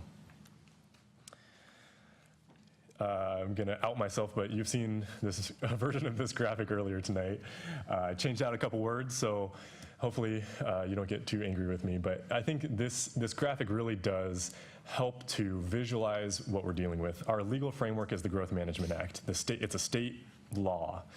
And you could extend this triangle maybe 2 or 3 levels higher and say State Growth Management Act, and then that feeds out down into the King County countywide planning policies, and that then feeds down into the city's comprehensive plan, which has a housing element, which is then implemented by the housing strategy plan and our zoning code and our zoning map. So there's a variety of implementation tools that really relate to these laws and policies that we have that we work within every day. So think of it in terms of that. On the right side of this graphic is the broad vision, and then it gets more specific. So I think the inverted triangle is a useful graphic. So forgive me for using it twice. Now, talking about the housing element specifically. So the housing element addresses, again, a wide variety of goals and policies that the city of Sammamish wants to achieve over a 20-year period. And one of those goals and one of those policies is precisely why we're here tonight. Policy H.6.1 is adopt a housing strategy plan to outline benchmarks, steps, and milestones towards implementation of this housing element. That could not be more clear.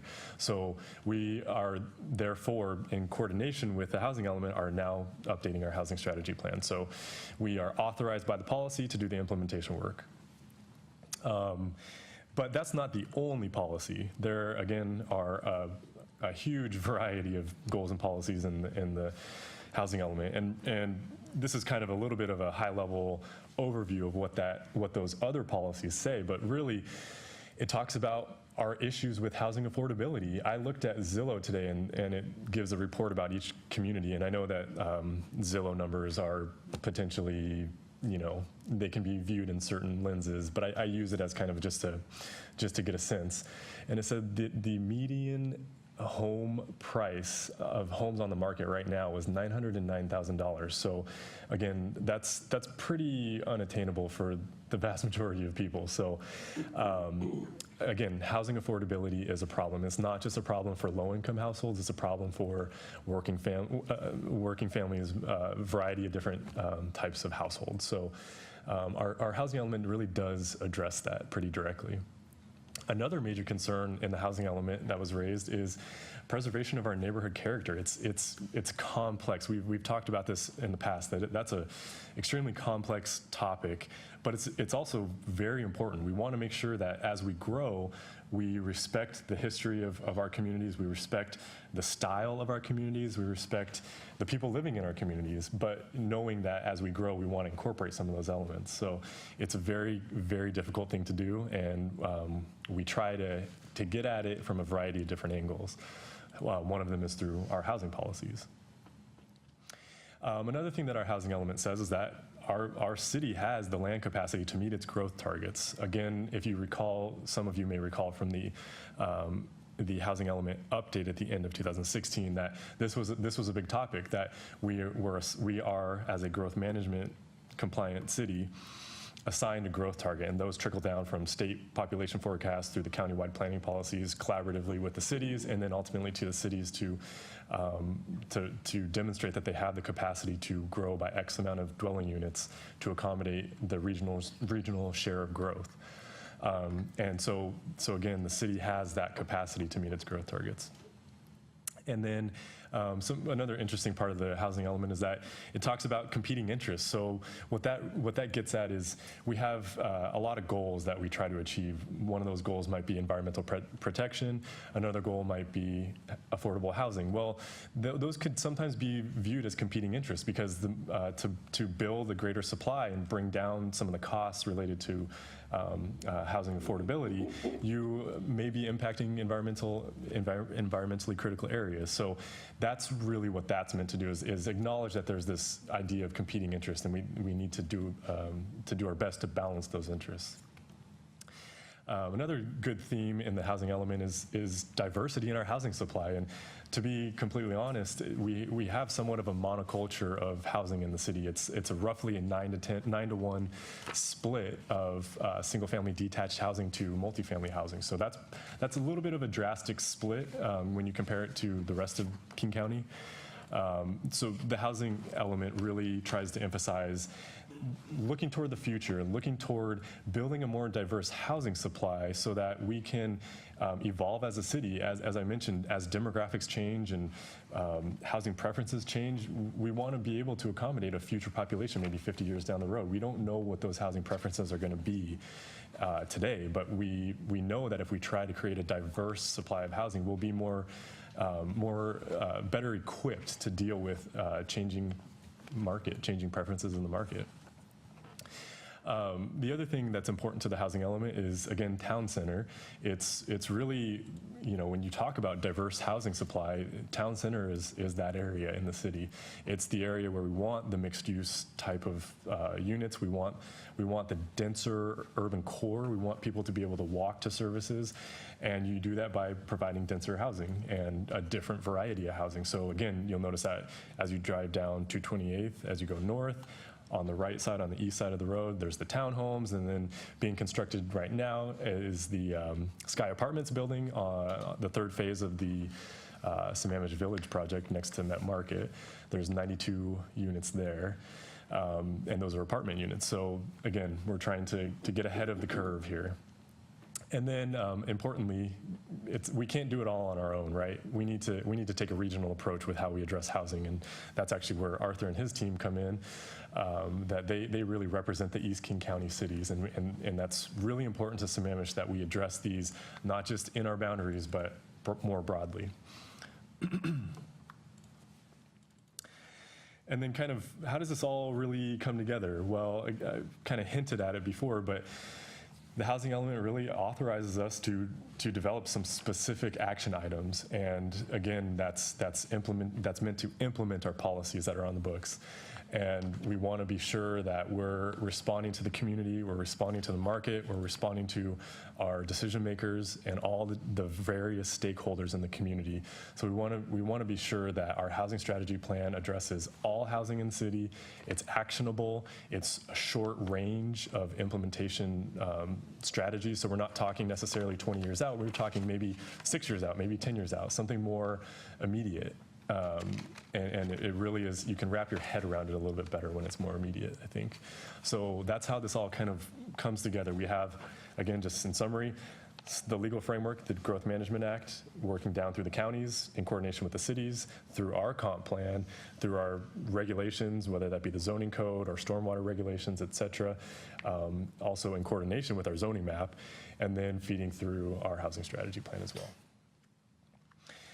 So before I turn it over to Arthur, I want to, again, reemphasize the fact that we are looking to Planning Commission to be the stewards of this housing strategy plan, whether that be through the meetings such as tonight, or via coordination with your homeowners associations or your interest groups or your school boards, or really any way that you can begin to engage on your own with people and start talking. What do you think about housing in Sammamish? Getting a sense of what's out there, getting a sense of the community desires, community needs that we may not know yet. I think that's going to be important, and we really want to emphasize that we want Planning Commission to have a sense of ownership over this document, more so than anything else you've dealt with since I've been here.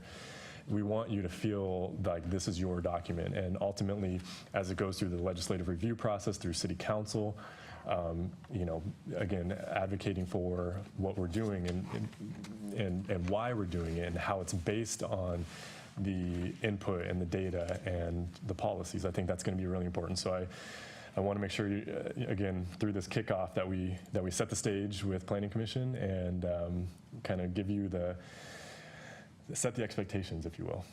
So thank you. And before you ask any questions, I'll let Arthur and Mike go through their exercise, and then we can go through questions and answers.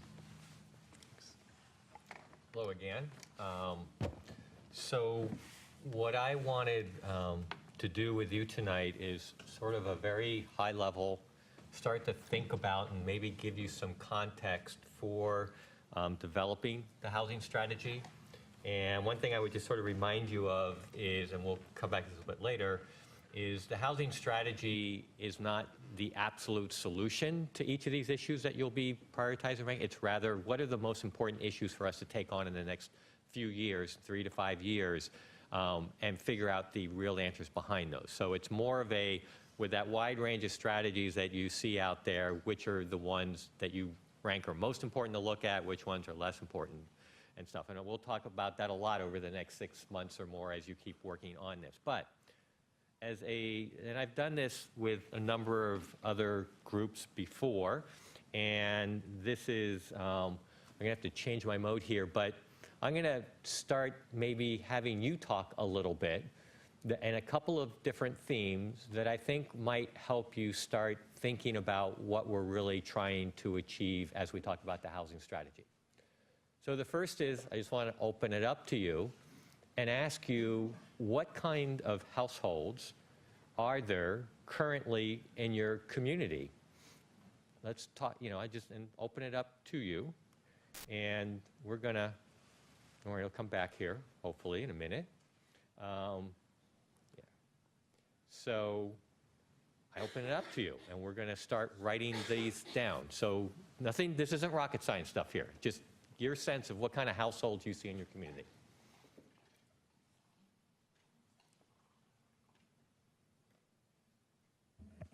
So are you talking about income level on when we're looking I at got the this income right level. I'm talking about the kinds of, what's the most obvious first answer you think of in Sammamish? Single-family homes. Right, so not the Detached. home, but who lives in a single-family home?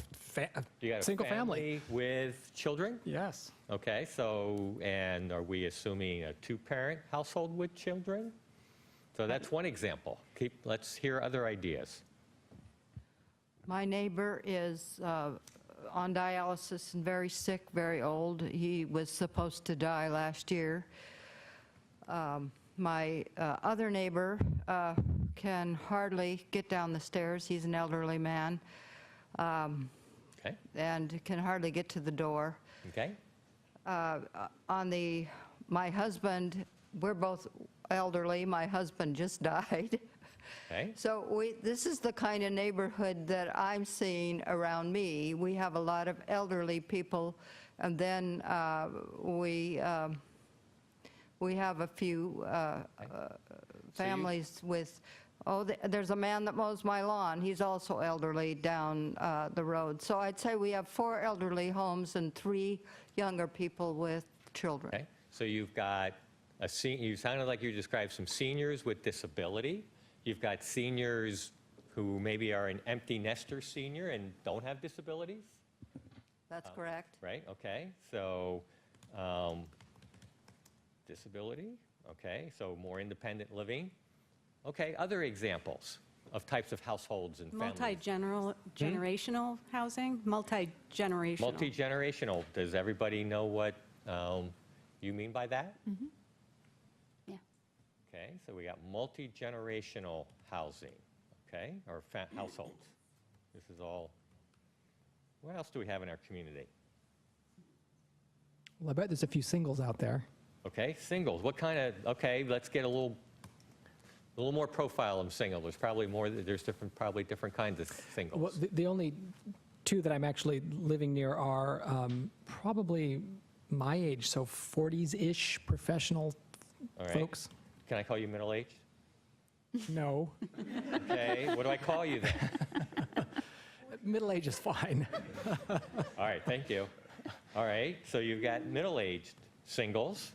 In my neighborhood, we have families who have been downsizing, had like a change of life experience where they have been divorces in families, so they moved down from the 4,000 square feet home to the 2,000 square feet home, Okay. where the family is split between 2 houses now. So we see a lot of families. So, and that kind of household you were just describing is, you said they were, I missed that. So downsizing. Right, but what's their family situation? So they were moving from a larger home to a small due to a divorce. Okay, due divorce, to, okay, so single. So one parent and 2 or 3 Okay, so children. single parent, Single parent homes. okay, single parent families. Mhm. All right. And we'll clean this up when we come back to you with this, but I'm just trying to get the feel for the range. Yes? Kind of turning this on its head, the types of households you don't see in Sammamish Okay, all right. are very young families. There's just no way they could be here. I think you don't see very many of the service provider families that live here, the teachers, the staff members, the city, the firefighters, Okay, policemen, that kind of stuff. okay. What other kinds of households? You can call me I have a the- cheat sheet here, so Oh. I know when to say when I think you kind of got it covered. Okay. I've done this Yes, my mic's on. You can call me the oldest person in the room, but, and you'll need to, this might be tough, use your cheat sheet. When I drive around town, I see a lot of people out walking, especially the multi-generational pushing or baby carriage or stroller. So I don't want to use the term walkability, but I think we have households that have people that do not drive. And I'm not saying they can't drive, they don't drive. Okay, interesting. Okay, that's a new wrinkle. Okay. Right next to, And those, this is sort of a subset of all of these above. I'm just going to note it, but I would make that comment that any of the ones that we've listed so far could have that characteristic. But it's an important one that I think later on in our conversations. Other thoughts people have from, other thoughts on, you've done a pretty good job of covering different types, but any other kind of households that you can think of? I might throw one or two others out there if you don't. there's a fairly large subdivision right next to ours, and it is, I bet everybody in it is from East India, from India. Okay. So cultural Immigrant. background, why cultural backgrounds? Which, all right, I'm playing on the theme of maybe who's not here. There is a house 2 doors down from me that nobody lives in. It's a vacation rental. okay. And I'm going to put this way at the bottom because it's really not a household type, but I'm going to note it because it will show up in other conversations and we want to note your comments. Now, I'm going to throw one or two more because we have another conversation I want to have like this. I'm trying to respect your time. One is people with disabilities who aren't seniors. Okay? So those with disabilities of different ages might say you think of, this is my life sometimes now, which is the empty nester with the returning child. Okay? We are hearing a lot more about that, much, much more common than was in the past. So that's another example. Now, what I've done is typed up here these different types of households, and then you see I have different incomes across the top. And the point of this graphic, and this is just to sort of get you thinking about what you're doing as a community for housing, is that you would theoretically be able to put a number in every one of these boxes. How many households are 2-parent households with children at all these different income levels? And you could keep doing that for all of these different types of households. And that becomes, on a theoretical level, what your housing plans are all about. Your job, what we're trying to do in the community, is to provide housing opportunities that work for all these different types of households at all these different types of income levels that you have. And so one way of thinking about when you're doing a housing plan is think about the people in your community, what their housing situation is like because of their household composition, and what their incomes are like, and how good a job are we doing in trying to match that with the housing supply we have. How well does our housing supply address the different needs of the people in our community, or some of the people who aren't in the community who might have been if the choices were there, and those are people who might naturally be there, i.e. your service workers that somebody described. Okay, so that's just one big picture, and we'll be talking about this a lot, but just sort of an introductory thought about now you can be a housing planner. That's all you really need to know to try to be a housing planner. So that's one conversation. Now the next one is, now let's talk about, this is local government. Now this one's a little trickier, but let's see how we can do on this conversation. This question. So this one, I have another question for you. Who are the players that affect housing that gets created? Who are the people who are involved in one way or another, direct or indirectly, that impact housing that's in your community? Landowners. Landowners. Wow, man, very good. Okay, now I'm going to do something here. Here I have to be careful where I put everything. Landowners. Okay. Lenders? Lenders, very good. I'm going to call that the financiers. And you're right in the middle of the chart, right off the top. It's kind of like if we were doing the family game, you'd be getting the top responses right off the top here. Okay? Financing, landowners, keep going. The developers, I suppose, right? Okay, yep. I'm going to try to make the font a little bit bigger. But the city government has something to do with it. City government. Yep, and what any way? government. Expand on that a Through, little bit. probably through planning and policies regarding housing strategy. Yep. Zoning, all the just land use Okay, so policy. I've got two different lines here. You've hit sort of both of them. One is the permitting and zoning, right? Planning, what you allow to get built, big important role. And another is a little bit, well, I'm going to stop there because that's what I think I heard you say. There is another potential role in government too, and a little bit different. So keep going, you're doing very well. But you can see there's more rows here, so that's kind of a clue that at least I can think of some other ones. Some sort of incentives for the affordability if you're. And that's under the planning, and I'm going to come back to that. Okay. Okay, right now I'm looking for what are the different activities that impact, or the players that impact the housing. Demand. Demand. The buyers. The buyer. Yes, the residents, the people who are going to live in it. Now, there's a twist on that one, too. That's a clue.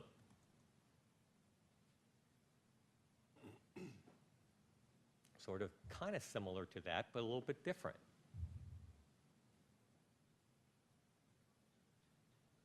Well, Or other angles, too, that you have. Don't worry, we'll cover them all before we're done. The TV.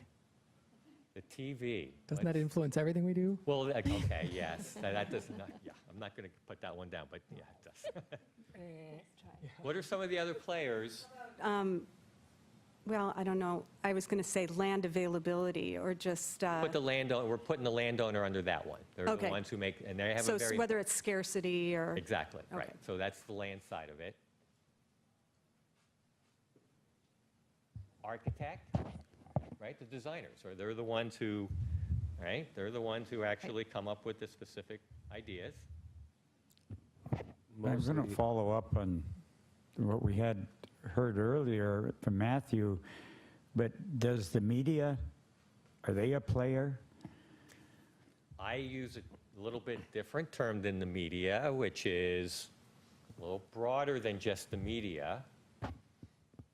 But I think you're pretty close to one of the things I The use. grapevine? No, I don't. Neighbors. Neighbors, okay, good. Yeah. You have public hearings when you want to do your zoning, and you weigh in on not your house, you're weighing in on what somebody else's house might be. And that, in my life and in my career now, remember, we're doing an overall housing strategy here. We're not doing just, most people when they hear of ours, they think of housing affordability, but we're talking all kinds of housing. So yes, the neighbors, and for some reason my grid, I have to go off the grid a little bit. Neighbors. Okay, there's a couple others that I can think of, or I've thought of in the past, and then that leads up to the punchline for you.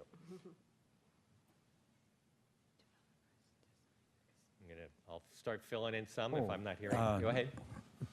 Where you said residents, but I guess I'm going back to the current owners. We act as the media and try to communicate the value and how great a city we live in. Okay, I'm going to put media down here and like public perception. Those all, okay. I'm going to put those all down here because this is your document, so we want to acknowledge the comments you're making. So as you can see, you got a designer and you got a developer who really doesn't usually get out there with the hammer. So you have the contractor who's the one who actually does the building. In this day and age, they're typically different people, okay? And because I know I'm trying to respect time, so I'm sort of jumping ahead here. The other government role, I'm going to call it as regulator. And I actually didn't come up, another city, people like you came up with it as another city, because it's not just about what you permit, but sometimes you may have rules, like in Seattle, you're hearing a whole lot about the city saying, if you're a landlord, you must rent to the first person who comes through who's qualified. So that can be another role of government where it's more you're regulating that housing stock. You're not regulating what gets built, you're regulating how it's used. So that's another role. And then there's one other one, property management, okay? Especially for rental, but individual homeowners are property managers. But in rental housing, you hire someone, and so property management is the last one. So now, does anybody have, now, if you'll notice, now I'm going to show you the rest of the grid and what is the point we're trying to help you see here, or at least from my experience. And that is that I've put across here in the columns market rate housing, incentivized housing, direct assistance housing, and public housing. And what I mean by each of those is market rate housing is just housing built by the market on their own, okay?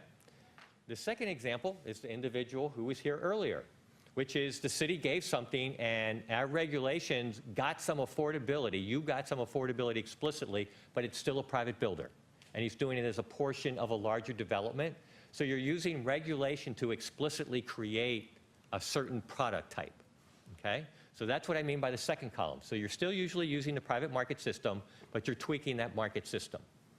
The third is things like when cities provide direct funding to nonprofits or the housing authority, and they go out and they create housing that's affordable. So any of you familiar with the YWCA Family Village in Issaquah Highlands, right by the park and ride? That's an example of the third. And then finally, public housing is that stuff you often think about where the federal government built housing, mostly back in the 40s and 50s, and it's generally really large, and you have images of it maybe in your mind, at least people my generation do, of places called like Bruidigo and places like that. Now, the reason why I do this here is because often when we go out in the community and they think of housing affordability, they think of public housing. And they often say that was done poorly, and so government, that's what government does when they get involved with housing. And the purpose of this slide is to give you a broader context of thinking about government role in housing. And what we're showing you is in the green shaded boxes is where we're saying government always has some role in housing. In market rate housing, they're permitting it and they're regulating it potentially. But in public housing, they essentially do all of those roles. They design it, they build it, they manage it, they finance it, they do everything. And then what we've been finding in my career is an increase in these second and third columns, that local government can maybe also think about ways in which they just take on some of those boxes, but not all of those. They do interventions very strategically to try to impact the community's housing, yet still letting the private market do a lot or most of it, okay? And so we just sort of do this to give you an idea that when you think about your role as a government and coming up with a housing strategy, it can vary depending across on a wide different kinds of ways that you can affect housing in your community, be it very indirectly through regulatory, through very directly, and that there's a wide range of things of doing. And the key for you is to come up with what are the right things that feel right in your community, that seem to be good fits in your community. That you can't say, I don't want public housing, so we don't want public involvement. Say, well, maybe there are ways you can, okay? So that's sort of a big picture thing to think about when you're thinking about what is the role of a housing strategy within your community and the wide range of things you might think about, okay? So with that, my other, I guess I can go back to the slideshow here.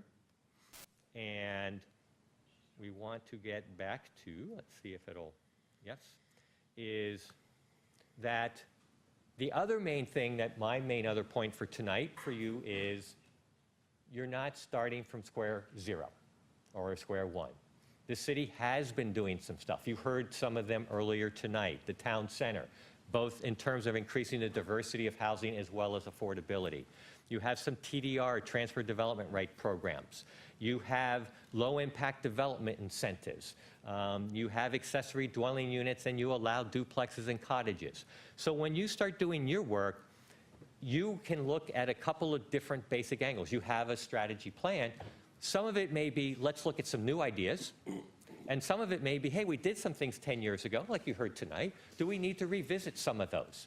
And maybe that's what we need to work on. So you can do both a revisit of things that you did earlier, and you can add new things. But keep in mind, we'll be spending much more time with you exploring what has the city been doing for the last, since your incorporation 15 years ago, or a little bit longer now. Okay, and then, so that's just some context. And then finally is, we're not going to go into detail on the strategy plan tonight, the existing one. I just wanted to spend a minute or two.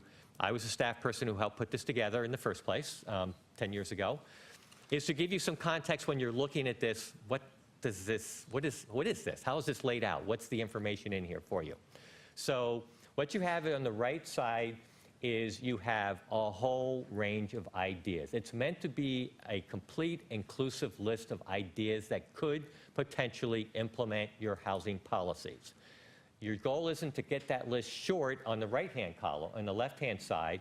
It's to have it be fairly complete.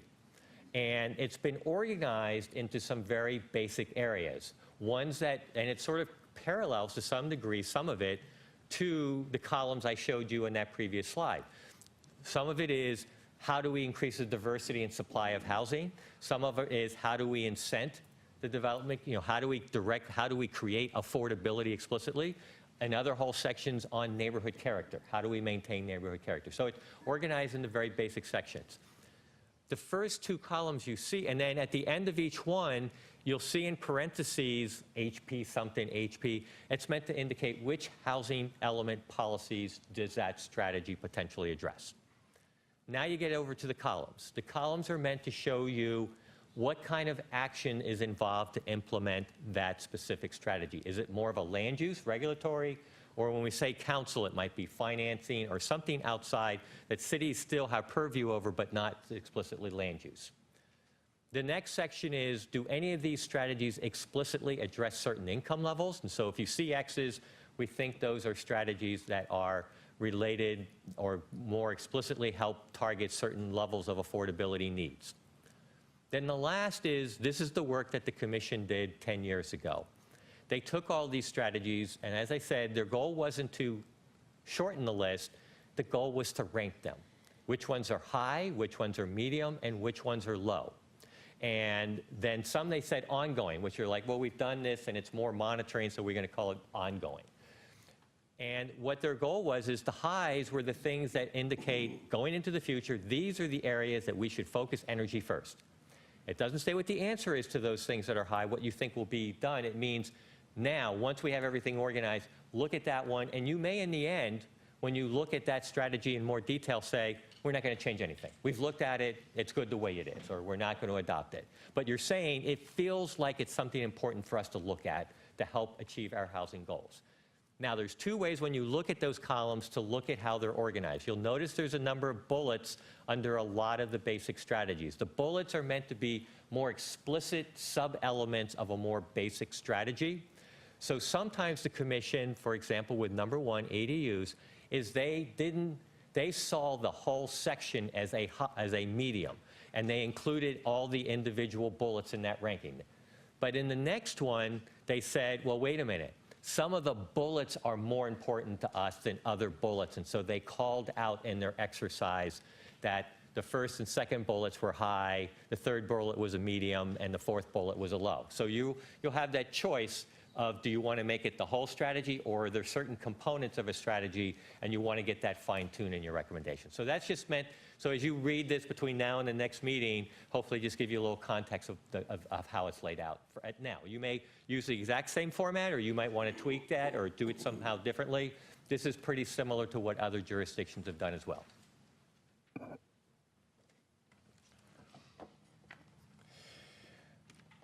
So with that, we're done with our presentation. However, I'd like to open it up to question and answer from Planning Commission, and then I think you can open it up for comment.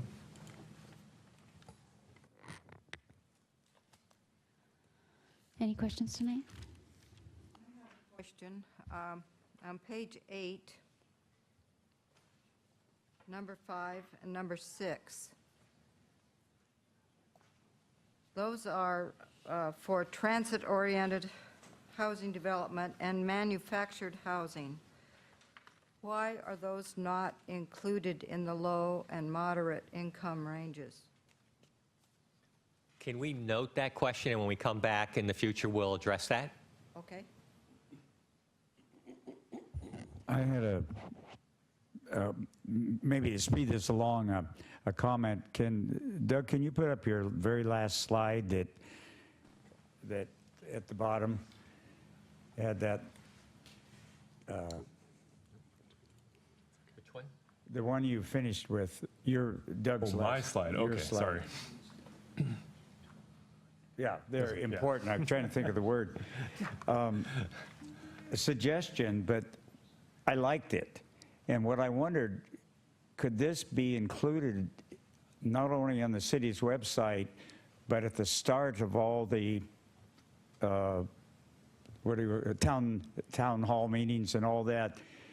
Because it is important in not just the planning commission, but the residents will play a major role. Absolutely.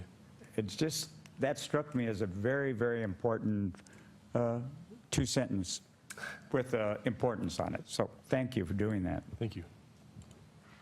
And I think I want to make a comment, and it's probably something along the lines of, I look forward to this whole conversation rolling out, because as I think about these, I'm concerned about the regional collaboration and the discussion about land capacity and how it impacts traffic. And I think it's one thing to do these exercises sort of on paper and put together an ideal plan, but then figuring out whether it really works is where I'm interested in seeing how this goes. So I don't have a specific question at this point, but it's percolating. The kind of nuts and bolts of how cities develop and how cities... Well, I mean, how do we deal with the fact that we have a real constricted traffic issue that probably will never go away, and the reality of putting more people up here without solving the other problem first? I mean, we can't talk about housing strategy in a vacuum. Mm-hmm. Absolutely. And I think, not to get too far ahead of the conversation, that's definitely a great point to make as we grow. It's not just housing, it's everything. It's the environment, it's transportation, it's trees, it's design, it's all of that. And I think, continuing to keep it in the regional context helps.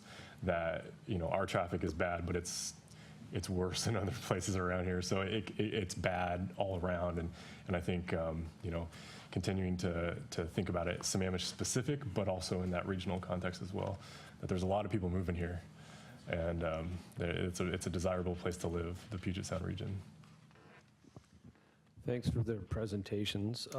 On Arthur's last slide, there was the first two columns maybe touch on something that I'd like to see on upcoming, where it's land use code updates or council action. And is that essentially what I think it touches on is, as I look at these goals, I'm wondering how many of these goals are going to require some legislative change, some kind of code amendment, and how many of these goals can just simply be done by some change of workflow. I look through here about, there's mentions about, increasing public awareness and education and these types of things. It seems like that would not require much more action than what could be done right now. So it'd be interesting to kind of know of these, kind of which ones we really need to, how many layers exist to make each of them kind of come to fruition. Great point, and that's exactly what those two columns are trying to get at, and sometimes some other cities have used a little bit different characterizations, especially when you say, oh, they can just do it with what tools they have now, and it's not regulatory and it's not monetary. So, so that is essentially what that is meant to be doing, and if we need to play around with that so that's easier for you to follow and track, but yes, we will definitely work with you on that. Yeah, maybe there's 3 or 4, columns there, because I think different people have come up with different columns. That's what you had last go round, and that'll be one of the first things we talk with you about, is what information would be helpful as we do the update. Right, and I think that Doug touched on something else. You know, when you read through these, there's some kind of underlying terminology that I think is still problematic. Community character preservation, these things that they're still underlying, and I just, without addressing them, I think that we're going to have a hard time addressing these at this level. It's kind of a foundational thing that we're still skirting around, so not to be doomsday, but I think it's realistic. The individual that was talking about the Ichiro or townhouses mentioned something about, you know, green building, and I think that that's something that I really want to see in our housing strategy. We need to look to the future and future of building, net zero energy, net zero water. We need to, we're a new community, we should be building buildings for the future, not the way we've been building for the last 30 years. It's not the way forward. So I think we need to have some pretty strong language in there about that. That's all I have. Great comment. Okay, with that, you want me to take the public comment on this item for now? Okay, yeah, sorry about that. We will wait till the end. Wait till the end, okay. All right, with that, I think we'll end this item and we will move on to the next item, unless there's any further comment, I'm sorry. I have another comment, I'm sorry. Go ahead. I have an interest too. I agree with the green building that Eric suggested, but I noticed that in this attachment and this draft, that there wasn't much relationship to social and health services, and I really think there needs to be.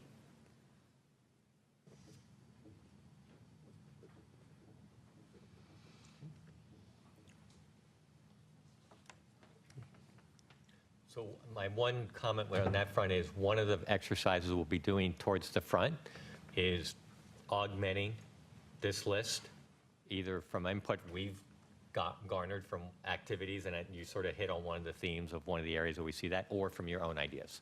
So that will be one of the exercises, is making sure we get a list that you feel is a good starting point. Excellent.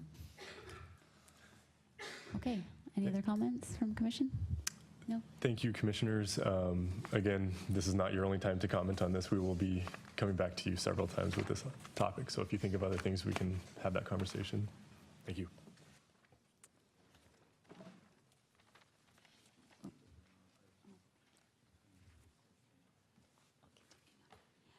Okay, with that, we will start the stormwater code updates, and I know most of the public is here to speak about that tonight, so we'll try to move through the presentation quickly. And I see we have Tawny. No pressure.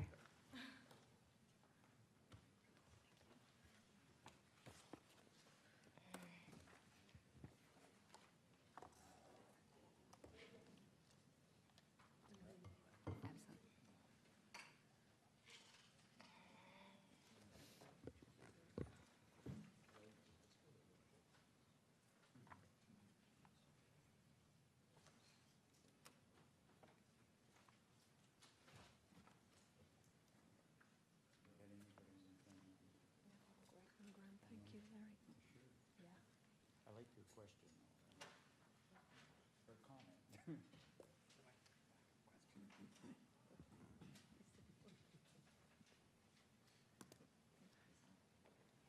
Paul, could you be the one that pitches this for me from now on?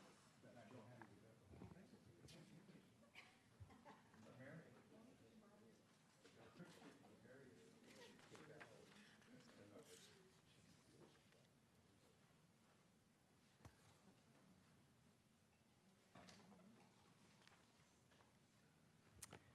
If you can just give us a couple of minutes. We're having some technical difficulties.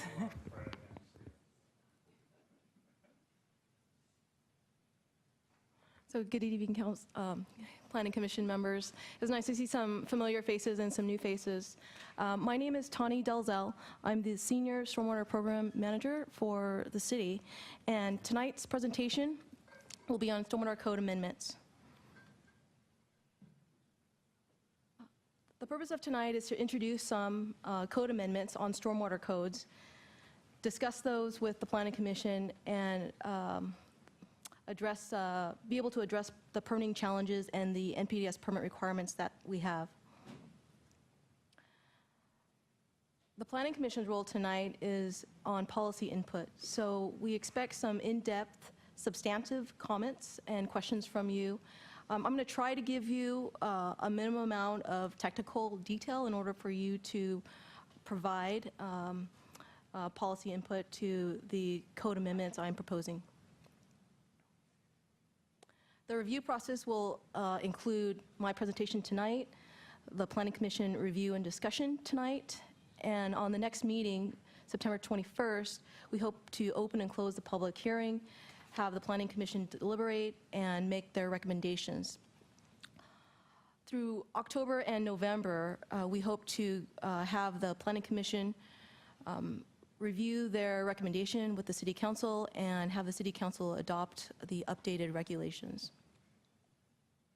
So I'm going to be talking about 4 primary proposed amendments, and they include when drainage review is required, some minor edits that we propose for the code, low impact development, outreach requirements, and allowable stormwater discharges.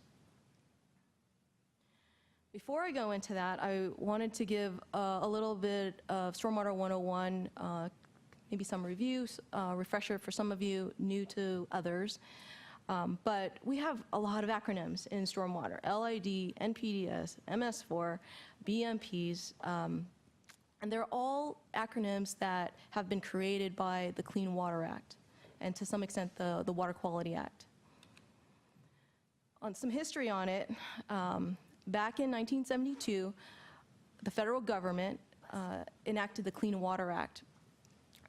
They developed an agency called the Environmental Protection Agency and also the Department of Ecology through Washington State in order to establish a national pollution discharge and elimination system. And back in the 70s, this was primarily targeted toward sanitary sewer outfalls and industrial outfalls. But in 1987, they recognized that stormwater added a significant portion of pollution to surface water bodies. So the Water Quality Act, 1987, established an MS4, which is a municipal separate storm sewer system.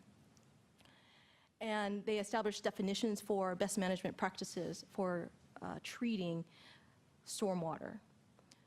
The city is a permittee of the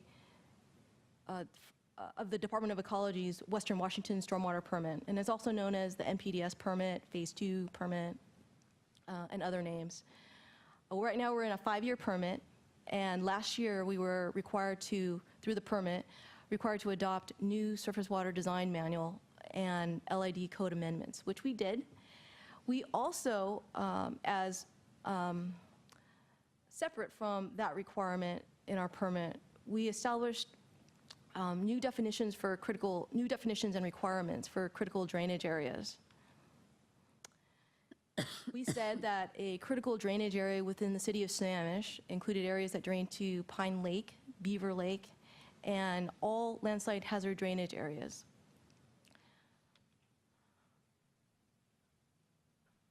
In 2015, the city passed an ordinance specific to the Inglewood Historic Plat, outlined in red. That was one of the oldest plats in the history of the city, platted in 1896, I believe. And it required some very stringent and strict requirements for drainage review for any development within this plat. You can see that there are areas of landslide hazard areas, steep slopes, areas that normally have slopes greater than 40%. And then in yellow, there are landslide hazard drainage areas. So these are areas that drain to and could affect landslide hazard areas. But you can also see that there are areas in white that do not have these geologic erosion hazard formations in them that are also part of the restrictions in the Inglewood Historic Plat. So the City Council last year asked us to review the code language specific to the Inglewood Historic Plat. What we did was we held a public meeting on May 25th of this year, and we heard from many residents about the issues they have in living in the Inglewood Historic Plat, trying to build small additions, trying to develop their vacant lots. We also recognize that the code language was a little bit unclear on critical drainage areas. So, we had defined critical drainage areas as areas that drain to Pine Lake, Beaver Lake, and landside hazard areas. But we had some different requirements for it that I'll share with you in just a second. And the last is we met again with our legal counsel and looked at what reasonable use was on a single-family lot. So the current code, and this is kind of abbreviated, there's a lot other requirements that would trigger drainage review. But currently throughout the city, if you have any development, a single-family residential home subdivision that, or subdivision, sorry, that is proposing 2,000 square feet or more of new plus replace impervious surface, then we review everything for drainage and all the requirements in the King County Surface Water Design Manual. So that's everywhere in the city. But in the Inglewood Plat, that threshold is at 500 square feet right now of new plus replace impervious surface. And in the landslide hazard area, landslide hazard drainage area, that threshold is also 500 square feet, and that applies for areas that you might know, other areas in the city. Tamarack is an example that you probably know the area of. But Tamarack has areas just like Inglewood does, has areas of landslide hazard drainage areas that drain to landslide hazard areas that we are concerned about. And then the code also says that if you're located in a critical drainage area, regardless of the amount of new impervious you're proposing, you would trigger a drainage review. So we recognize there's a little disconnect with landslide hazard drainage areas being defined as a critical drainage area. What we did was we kind of eliminated some of the 500 square foot thresholds and added a new requirement that would result in drainage review when there was a conversion of 1,000 square feet or more of pervious surface to impervious surface when located in a critical drainage area. So let me just get rid of that code and just, this is what, when drainage review will be required in the city for most of the developments. When anywhere in the city, if you go more than 2,000 square feet of new plus replace impervious surface, then you have to have drainage review. But in areas of critical drainage areas, so areas that drain to Pine Lake, Beaver Lake, or landslide hazard drainage areas, if you were to convert 1,000 square feet of pervious surface to impervious surface, then you would trigger this drainage review. Then the city would be able to regulate some of the drainage improvements that you would generate. And that 1,000 square foot threshold was actually based on legal, city legal counsel recommendation as being kind of the lowest you could go without triggering the potential for lawsuits under reasonable use of my property. It's, so, and I had a chance to kind of look up what 1,000 square feet looks like for a single family. And so we have multiple levels of like a single story, second story, third story levels of homes within the city. And so 1,000 square feet is not really the living space that we're talking about. We're just talking about the conversion of that land from pervious surface to impervious surface. So you could have potentially 3,000 square feet of living space if you have a three-story home. So I looked at that, and I also looked at putting single families on stilts, because that wouldn't be the conversion of pervious to impervious. You would have the home on long piles, and potentially they're on a slope, a landslide hazard drainage area. So you could put them on piles, you could send your downspouts to the back, and then use the grass or the pervious surface underneath the home to provide your basic dispersion on the home. So we felt that 1,000 square feet was the appropriate level to amend this drainage review for critical drainage areas. And we take away the whole, if you're in Inglewood Platte, and base it really on geologic and contour formations. The second thing we did regarding drainage review was we revised some of the exemptions from the core requirements, and we adjusted the criterion for per the King County Surface Water Design Manual. So what that means is previously we had no exemptions from any of the core requirements in critical drainage areas, and we revised it to include exemptions for flow control and water quality. And what I mean by exemptions is that in any other area in the city, if you're not proposing more than 5,000 square feet of new impervious surface, you don't have to build a detention vault. You don't have to build a water quality pond.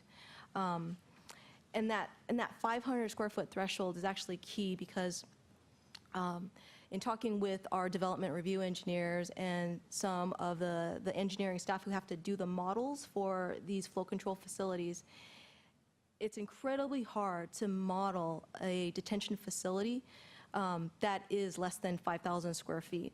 It requires the use of almost your entire property in order to build it. And that's why the King County Manual puts that threshold in there. So we think it's also reasonable to allow that exemption for flow control. Similarly with water quality,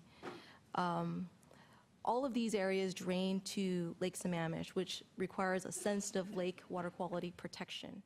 And that water quality protection requires a large wet pond or requires a large sand filter or some kind of a treatment train. And those types of facilities don't make a lot of sense on single-family homes. They just actually won't fit. So in keeping with the reasonable use of a home and the counsel that we've received from legal, we're proposing to eliminate those, allow those exemptions from the core requirements for these areas in critical drainage areas. It's kind of technical. And I'm sorry to get into the details, but I wanted you to really understand why we proposed what we did. The second major kind of code that we looked at was just making some minor changes to the code. We revised and added some new definitions, and we eliminated some duplicate language that was already in the King County Surface Water Design Manual.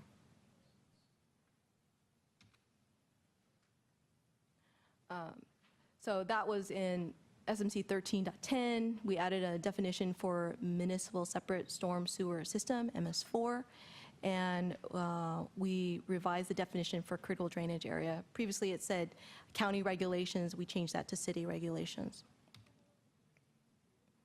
And then lastly, we removed some of the duplicate language we had in SMC 13 that was already in the King County Manual. So the third topic, why did we have to, or why do we choose to amend low impact development outreach approach? Low impact development is kind of a new concept for the development community and single family property owners. It requires some maintenance by individual property owners as well. And so we have some educational efforts in place at the city already, but what we wanted to do was create some additional requirements that developers would have to do when they put in low impact development BMPs on single family residences.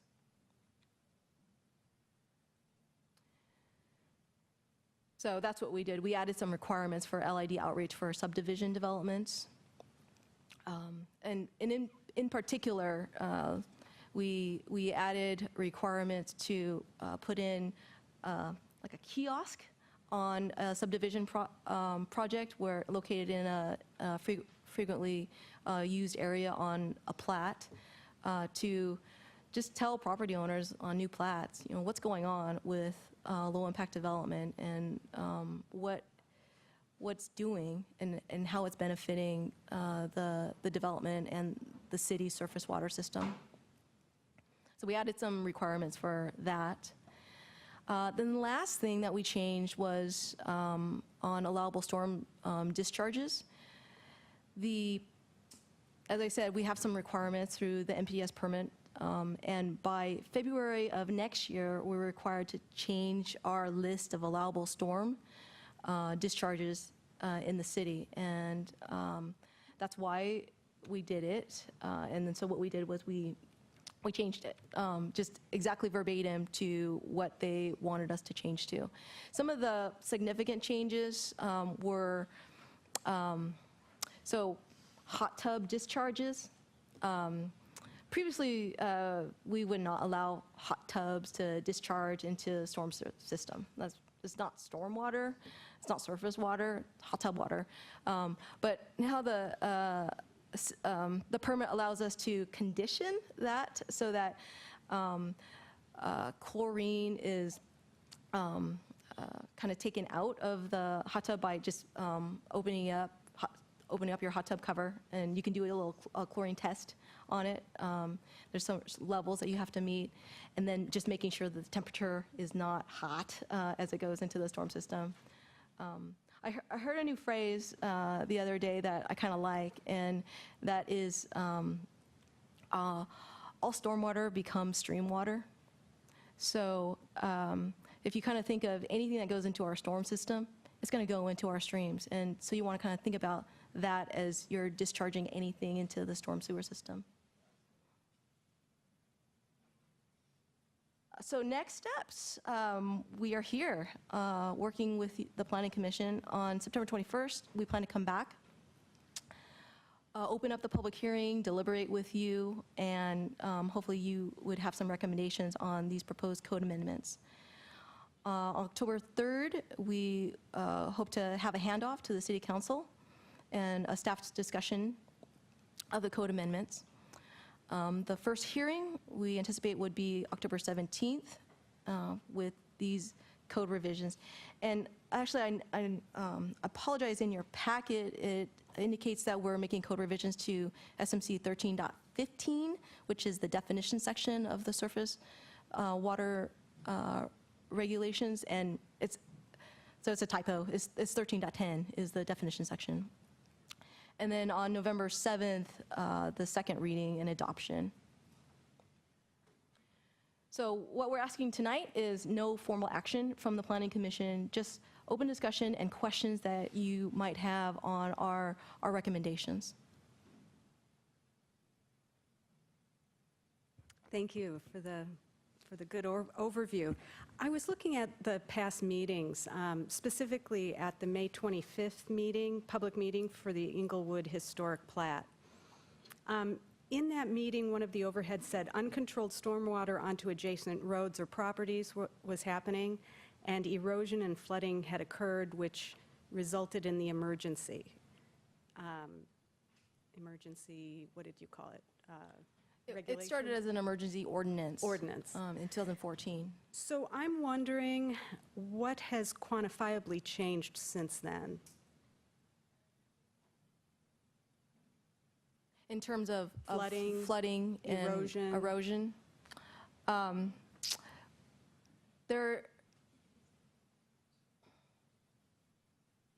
There are developments that have come in, and we've been struggling a lot with the review of those development proposals, namely single-family residential on these landside hazard drainage areas.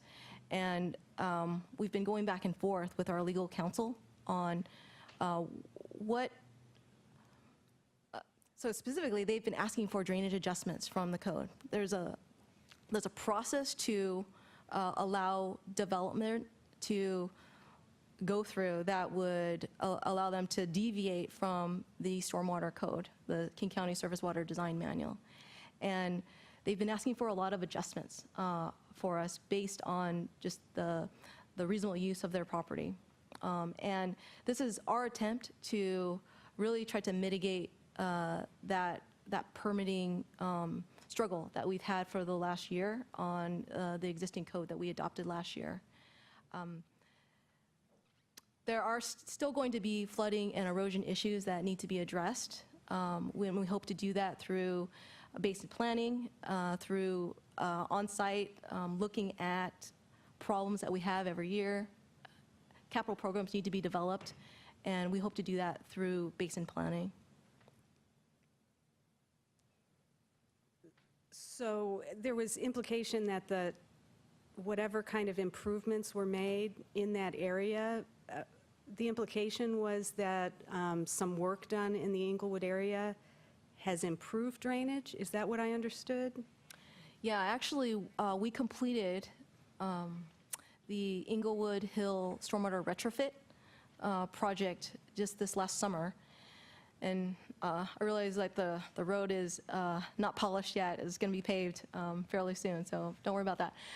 But the stormwater improvements have been installed, and they do allow that tight line system that is necessary to avoid erosion on open channels, and also to avoid flooding of your adjacent neighbors. So now that the system is installed, new development can, through the code right now, connect to it. But there are areas that stormwater improvement doesn't help. Like south of Inglewood Hill Road, that stormwater improvement, these people would have to pump to the stormwater system on Inglewood. And other areas in the city, that stormwater system does not help.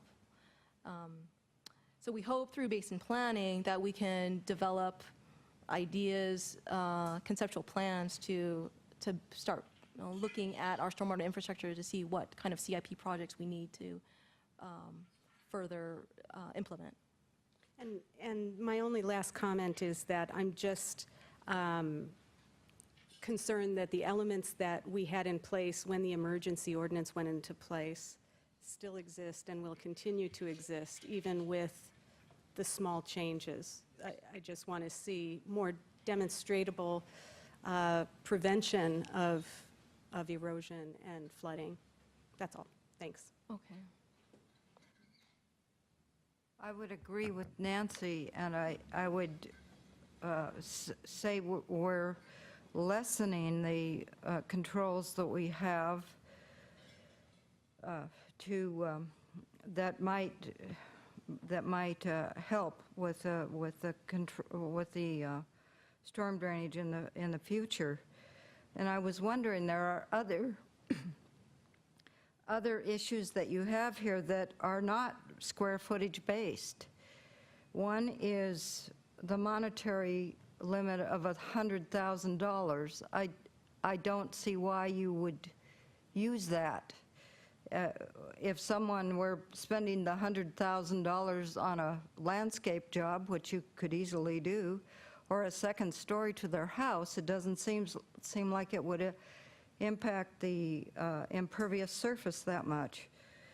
So that would seem like one regulation you could alleviate. Another, I'm really concerned about having you expand the square footage issue. But I don't know why, if you replace impervious with impervious, why that needs to be an issue. It seems like it's already taken care of. So why not help the homeowner by getting rid of that rather than the square footage increase? So we are getting rid of that. So if you were to replace your driveway with a new addition, then that would not trigger drainage review. So you're replacing impervious with impervious, not trigger drainage review. The reason why we went to the square footage threshold, so changed from 500 to 1,000, was really directed from our legal counsel because of the potential for lawsuits under the reasonable use of a single-family lot. Arguing that 500 square feet of impervious surface on one single-family lot to achieve a single-family home would be a hard legal argument for us to win.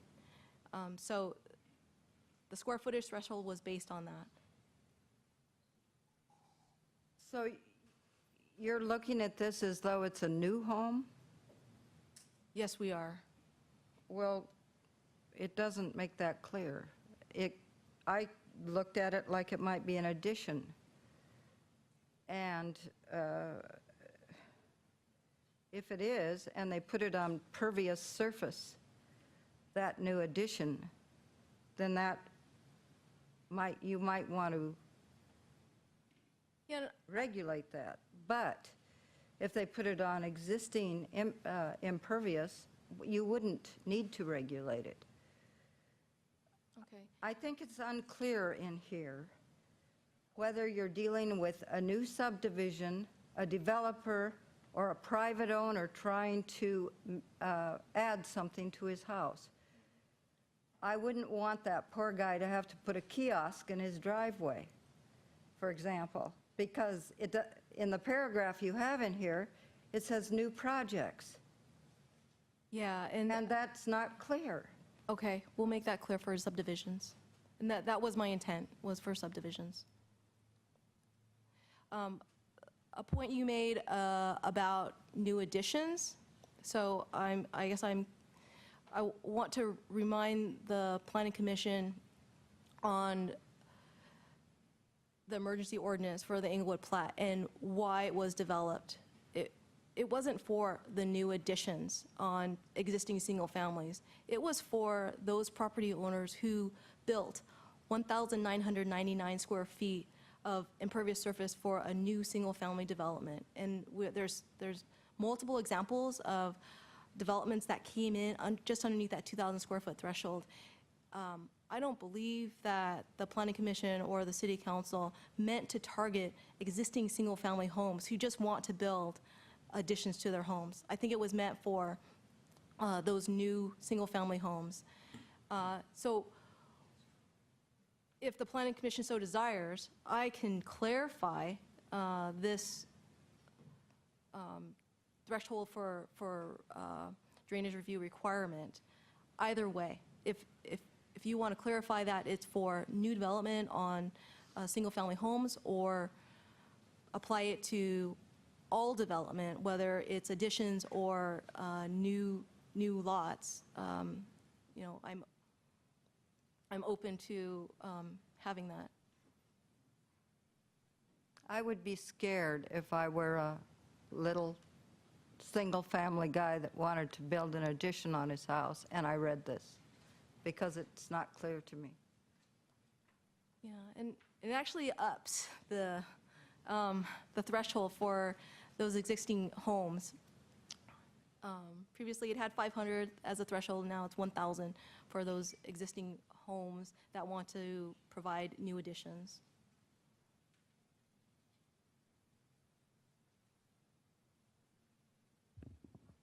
I have a couple of questions. I've heard reasonable use. Can you define what reasonable use means and kind of the... I know that there's a legal definition, and I will give you kind of a paraphrase version of it that I'm most familiar with. And it is the use of your property to develop your property to its potential.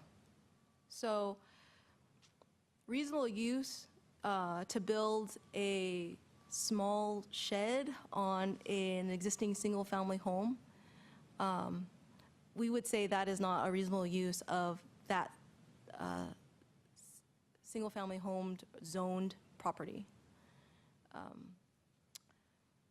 don't know if I'm I don't know if anybody else has a better way to describe what reasonable use is, but that is just for example. A reasonable use on a single-family zone residential property is a house to live in. Right, right, but I mean, definitions on size of the house, that kind of stuff. I mean, you know, I guess it depends Yeah. on worldview on what your reasonable use is, right?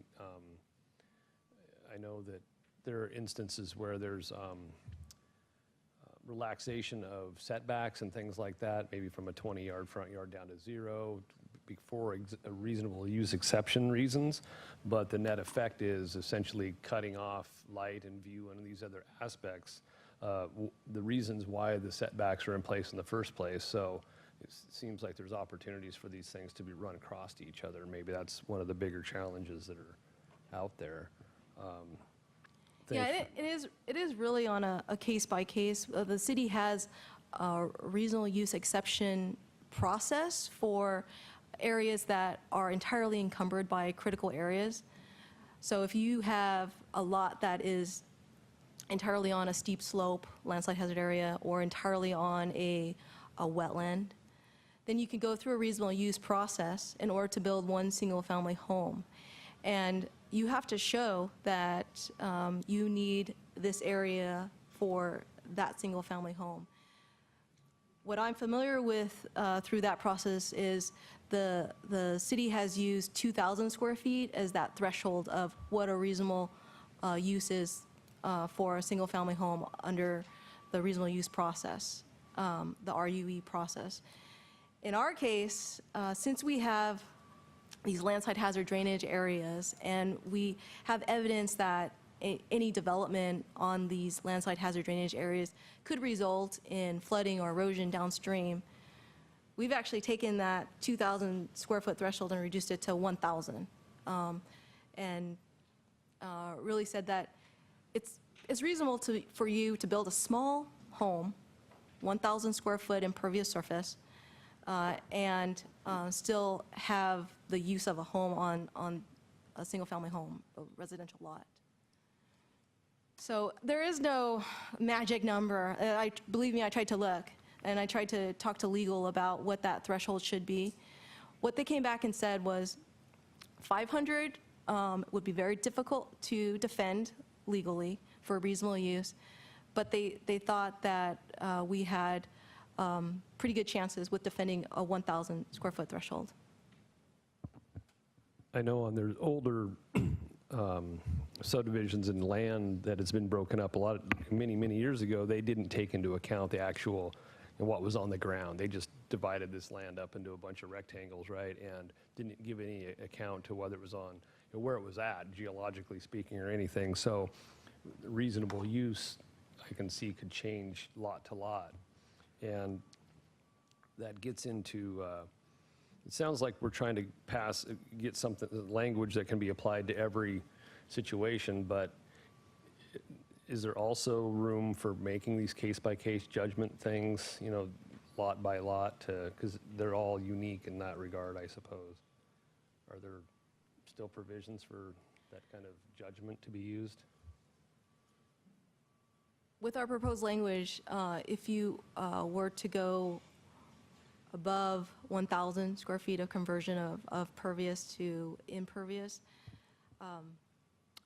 you could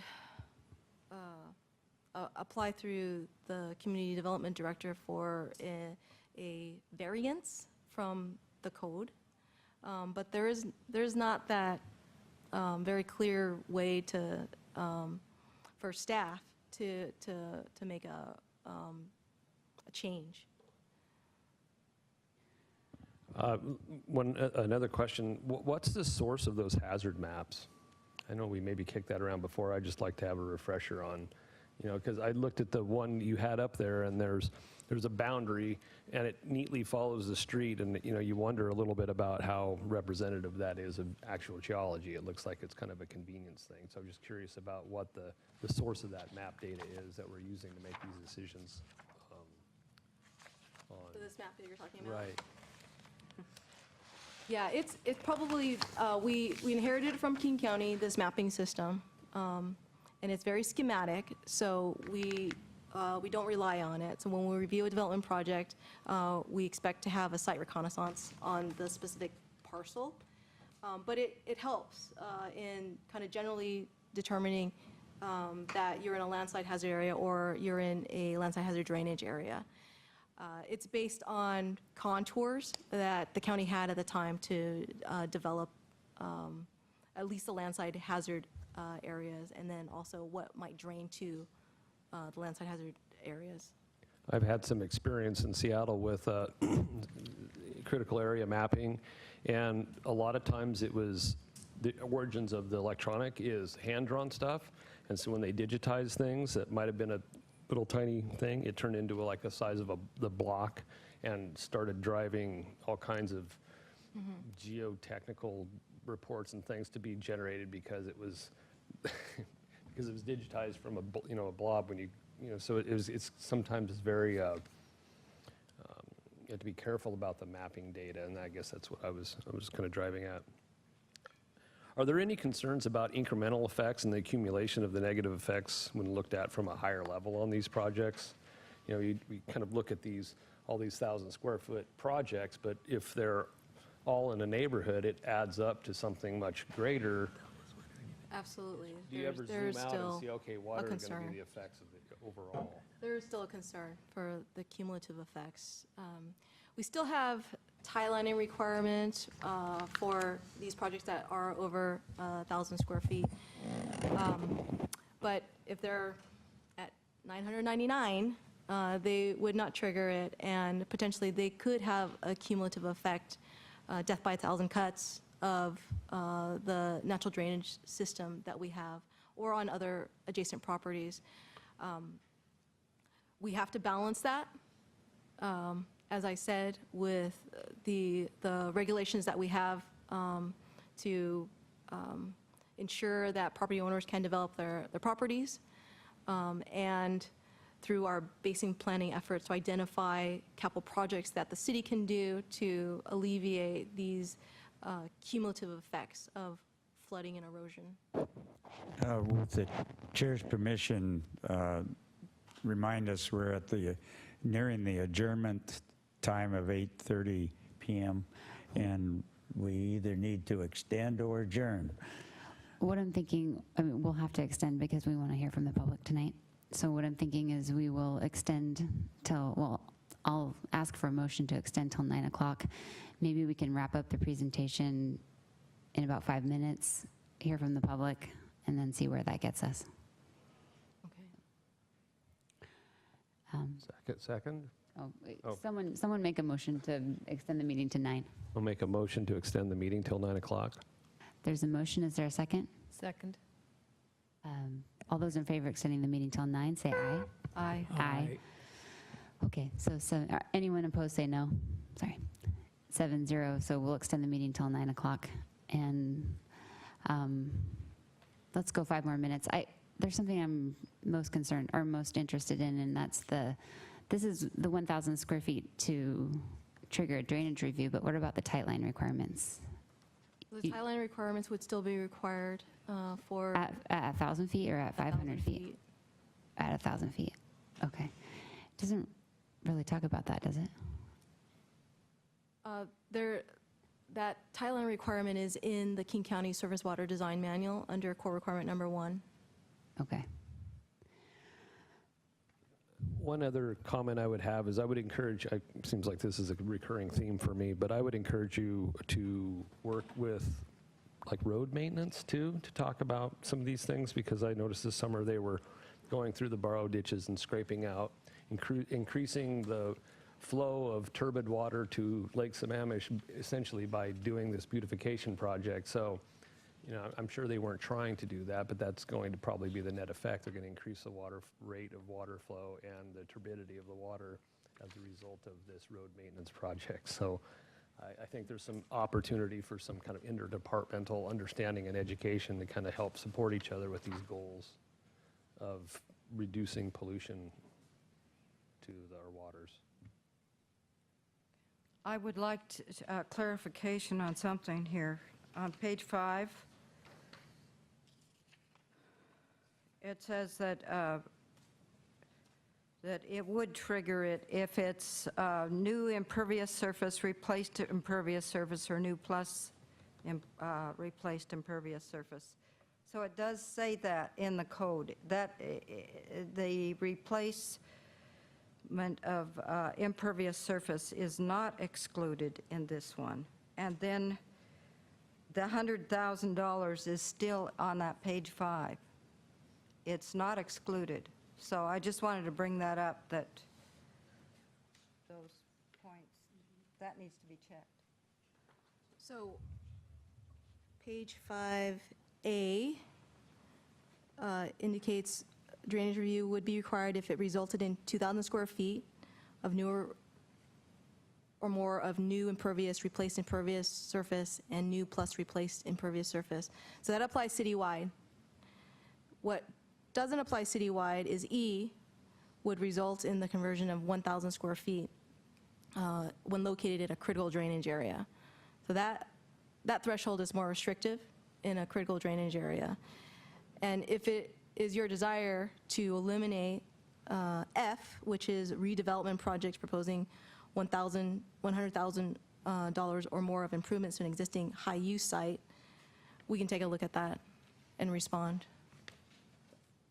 That doesn't make sense to me to have it. And the other one, I don't know why you would, if you replaced impervious surface with impervious surface, why that would trigger anything citywide. That we cannot change. That is a requirement of our NPS permit of new plus replaced impervious surface, that 2,000 square foot threshold. So we're not proposing to change that. And we can't legally change it. The rationale behind it is to, I guess, we've done a lot of things in the past that maybe we shouldn't have done. And so if some areas are replacing some existing impervious surface, maybe we can improve the existing condition by it. And I think that's what Ecology was thinking about when they made that requirement. Okay, we've gone about 5 minutes, and here's what I'm proposing. I don't think we're ready to go to a public hearing next meeting. I think we need a lot more time to talk about it. I think pretty technical, high stakes for residents, high stakes for the public. So I think we need more time to talk about it. Is there more information I can provide at the next Planning Commission meeting that would help you? Does anybody have any specific information? I think we all just probably want more time to talk and discuss and ask more questions. That's my sense. And if we go straight to a public hearing, we're just all of a sudden proposing amendments and we really haven't had a chance to ask enough questions. And I want to be able to hear from the public and then ask questions based on what they have to say. Okay, seems like such a huge issue for all of us right now, and in light of a lot of natural disasters that are going on around the country right now too, that we want to really make sure we have all the information and the time, really the time to study this and hear from residents, of how they feel about this, And there was an Exhibit 3 in your packet that had some public comments, so those are kind of documented in there as well. Let's hear from the public, and then let's see where we end up there. So I have the first speaker I have on this list is Jeffrey Weems.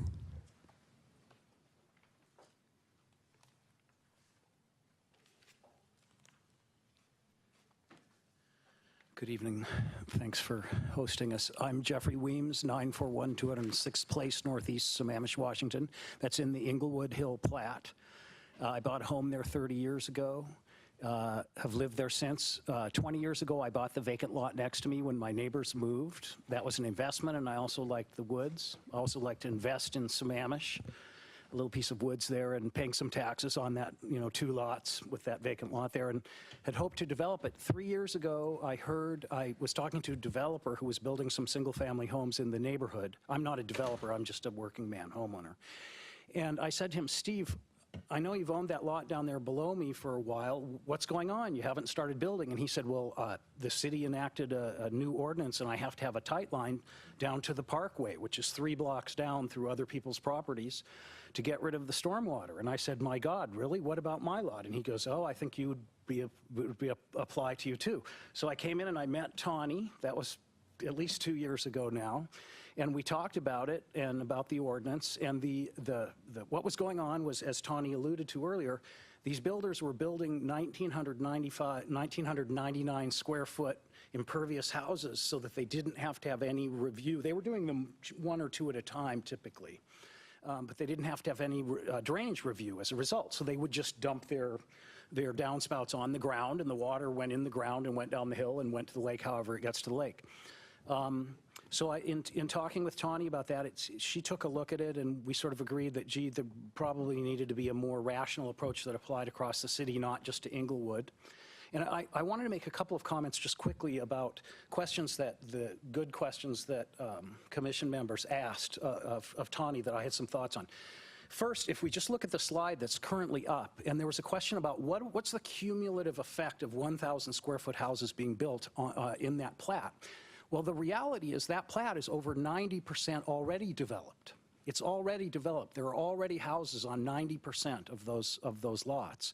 And the houses are bigger than 1,000 square feet, so it's unlikely that people are going to tear down. Even some of those houses are, some of the older ones that are up higher on the hill are houses from the 60s maybe, that are pretty simple, but they're probably bigger than 1,000 square feet, unlikely to be torn down. So the cumulative net effect of changing that neighborhood by filling in a few of those vacant lots that are left, like the one next to me, is probably not going to be all that great. Then there's a concern expressed across the commission about what are we doing here by lowering the threshold for drainage review to 1,000 square feet? Are we somehow... What has changed? What has changed that was raising concern about the original emergency ordinance was due to the fact that these builders were cheating the drainage review process and building these houses where they were just under getting through. So even if the drainage threshold is increased to 1,000 square feet, remember, this whole thing is critical drainage area. So just because you're now able to get a permit to do something, you still have to have drainage review. Well, what does drainage review involve? If you're in a critical drainage area, like this area, then there's all kinds of things that you still have to do to deal with your runoff. And in fact, somebody asked, is the tightline thing still there? And the answer is, well, yeah, if you look at the code and at the proposals that Tawny has made, yeah, the tightline thing is still there.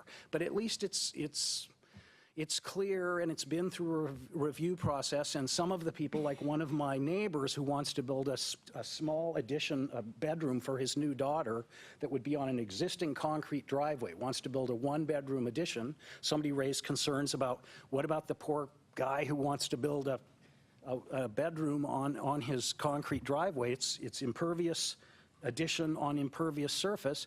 He'll be able to theoretically do that because it's well under 1,000 square feet. But on my lot next door, if I want to build a house there, if I want to contract with somebody to build a house there, as the law stands, nothing has changed. I still have to tightline to the Parkway. Do I like that?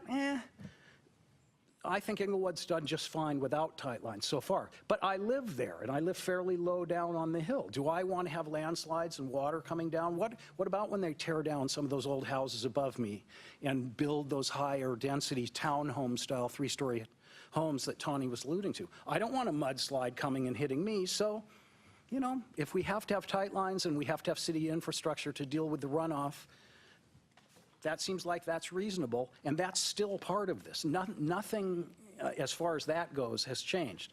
The 1,000 to the 500 square foot thing was probably not legal, as she says, and it was pretty amazingly tiny, but I still have to have drainage review, and I still have to probably have a tightline in all likelihood.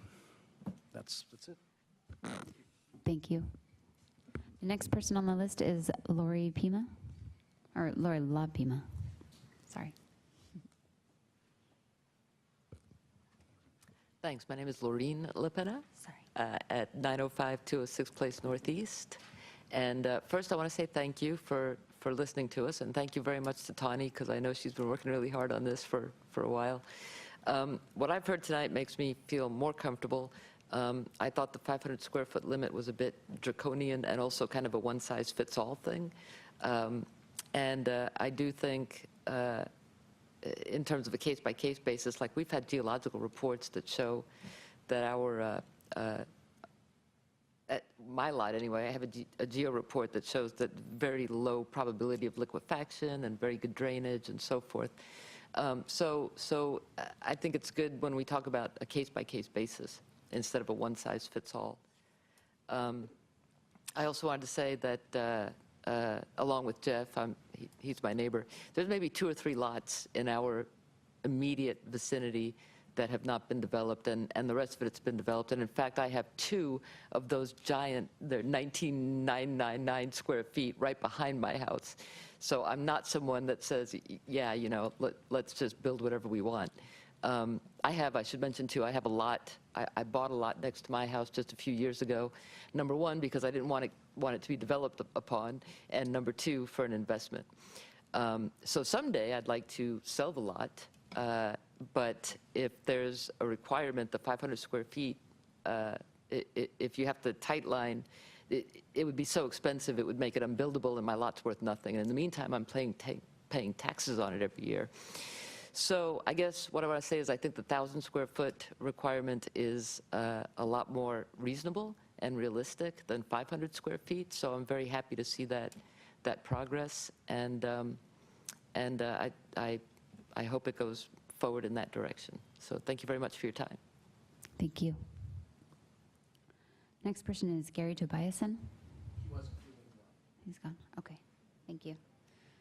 And now I think Jay Rokne or Bokne.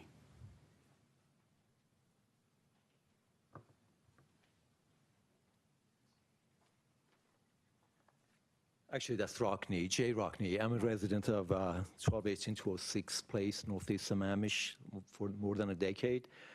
Real quickly, I have more than half an acre, 2 parcel, been paying taxes.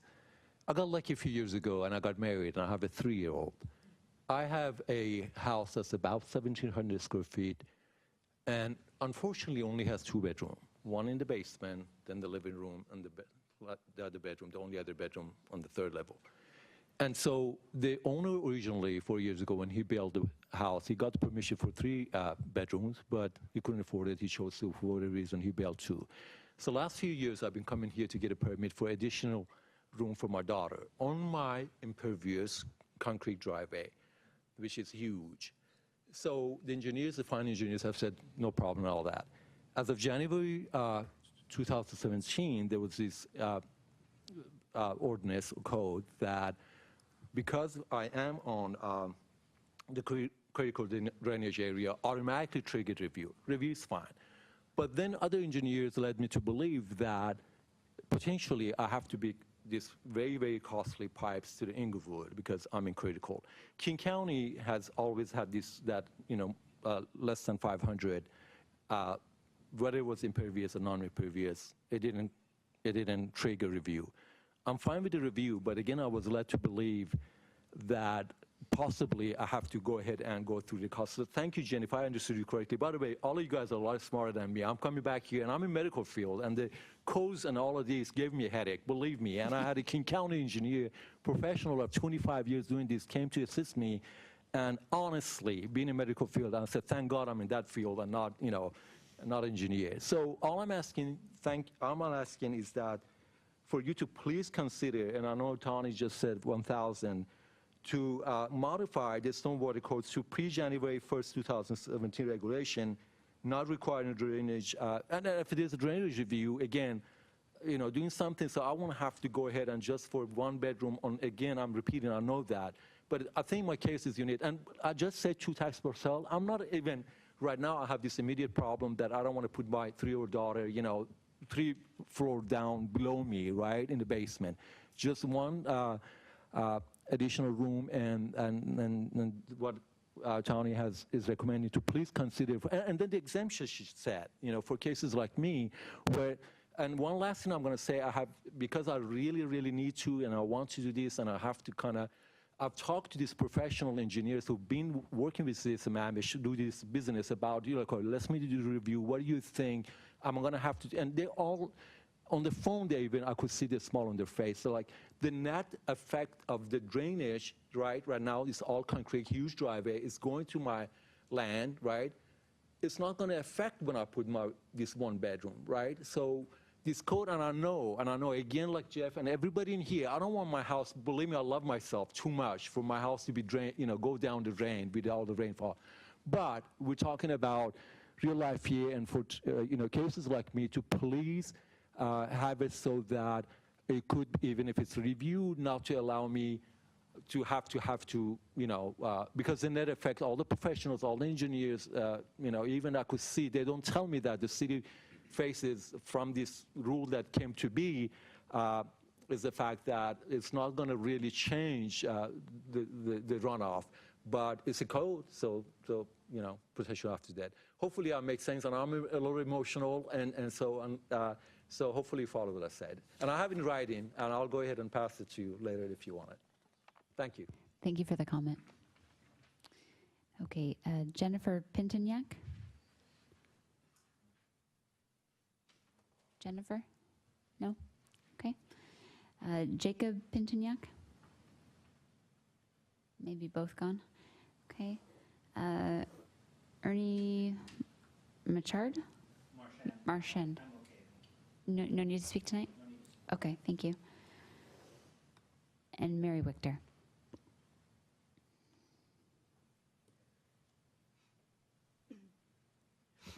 Hello, my name is Mary Wichter. I live at 408 208th Avenue Northeast in Sammamish. I'd like to start by saying I do not live in Inglewood. I live just south in an adjacent area called Tamarack. Inglewood was platted in 1889 for about 2,500 square foot lots. A lot of people build on 1, 2, or 3 of those to build a house. You can call them lots or parcels, but that's what they build on. Tamarack has been R4 since it was platted by King County assessor without any developer in 1964, so it's 4 houses per acre, about 11,000 square foot per lot. I will tell you, I feel like this meeting, it was advertised as an Inglewood thing. It's actually affecting anybody, anywhere with a landslide hazard area in the whole city, which is pretty much on the shoulders that go off to the lake, and it goes all the way up to Sahali. So I'd like to have it advertised the next time that you guys do it. It's really Inglewood and landslide hazard areas, because I don't think you're being fair to people. I didn't even realize, and it even said that you were just doing specific Inglewood changes.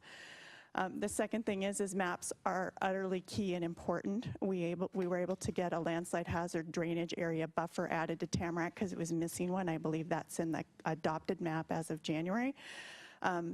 The maps are not perfect. They may say that something's there and it might not be. They might say it's not there and it might be. They are based on a LIDAR that was done by King County in 2002 to 2003.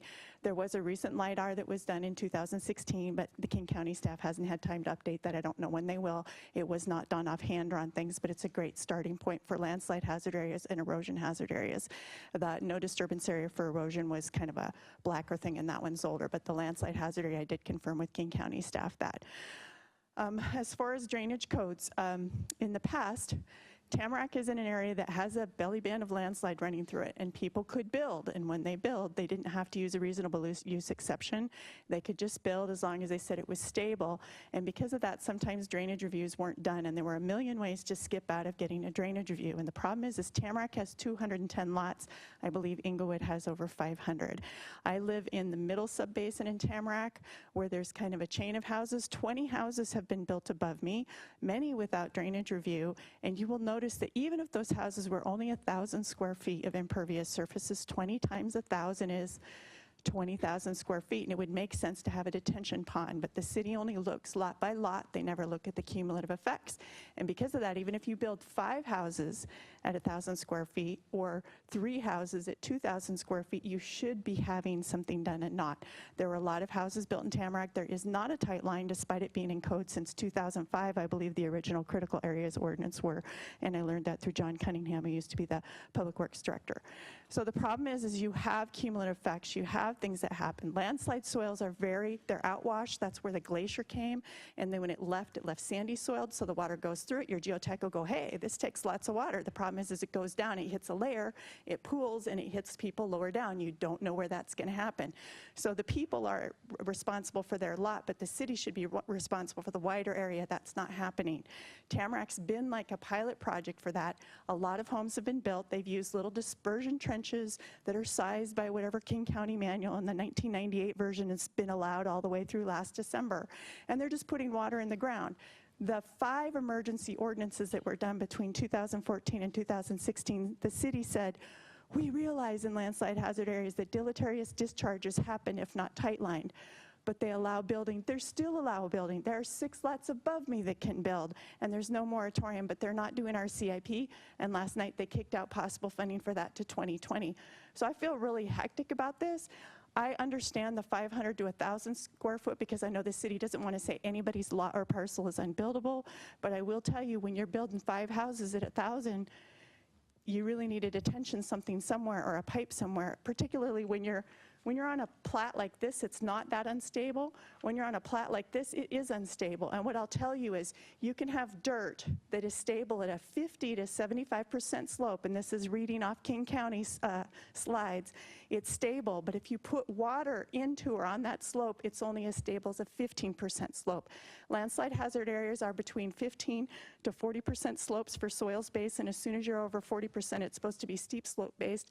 Those are not getting identified by the city because the maps have not been used, and then people are excavating. They're just ignoring the existing conditions of the site. So I'm really struggling with what's happening here. I'm very glad that you're asking for more time. I think it needs to be wider advertised. You are not just doing Inglewood, you're doing Inglewood and landslide hazard areas.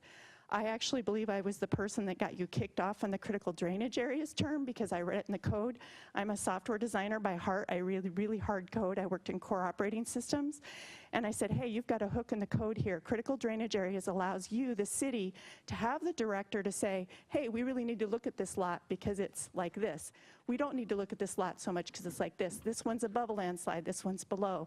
And then I've got 7 minutes, I don't know what else to say, but I will tell you, and I even got this from the GIS person.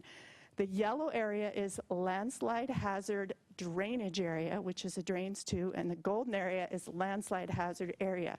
Most of the code talks about landslide hazard area and not the drains too, and I've never yet, even being a code designer, decided if the yellow meets the gold or if the yellow goes under the gold and it's the same, and I think that needs to be clarified.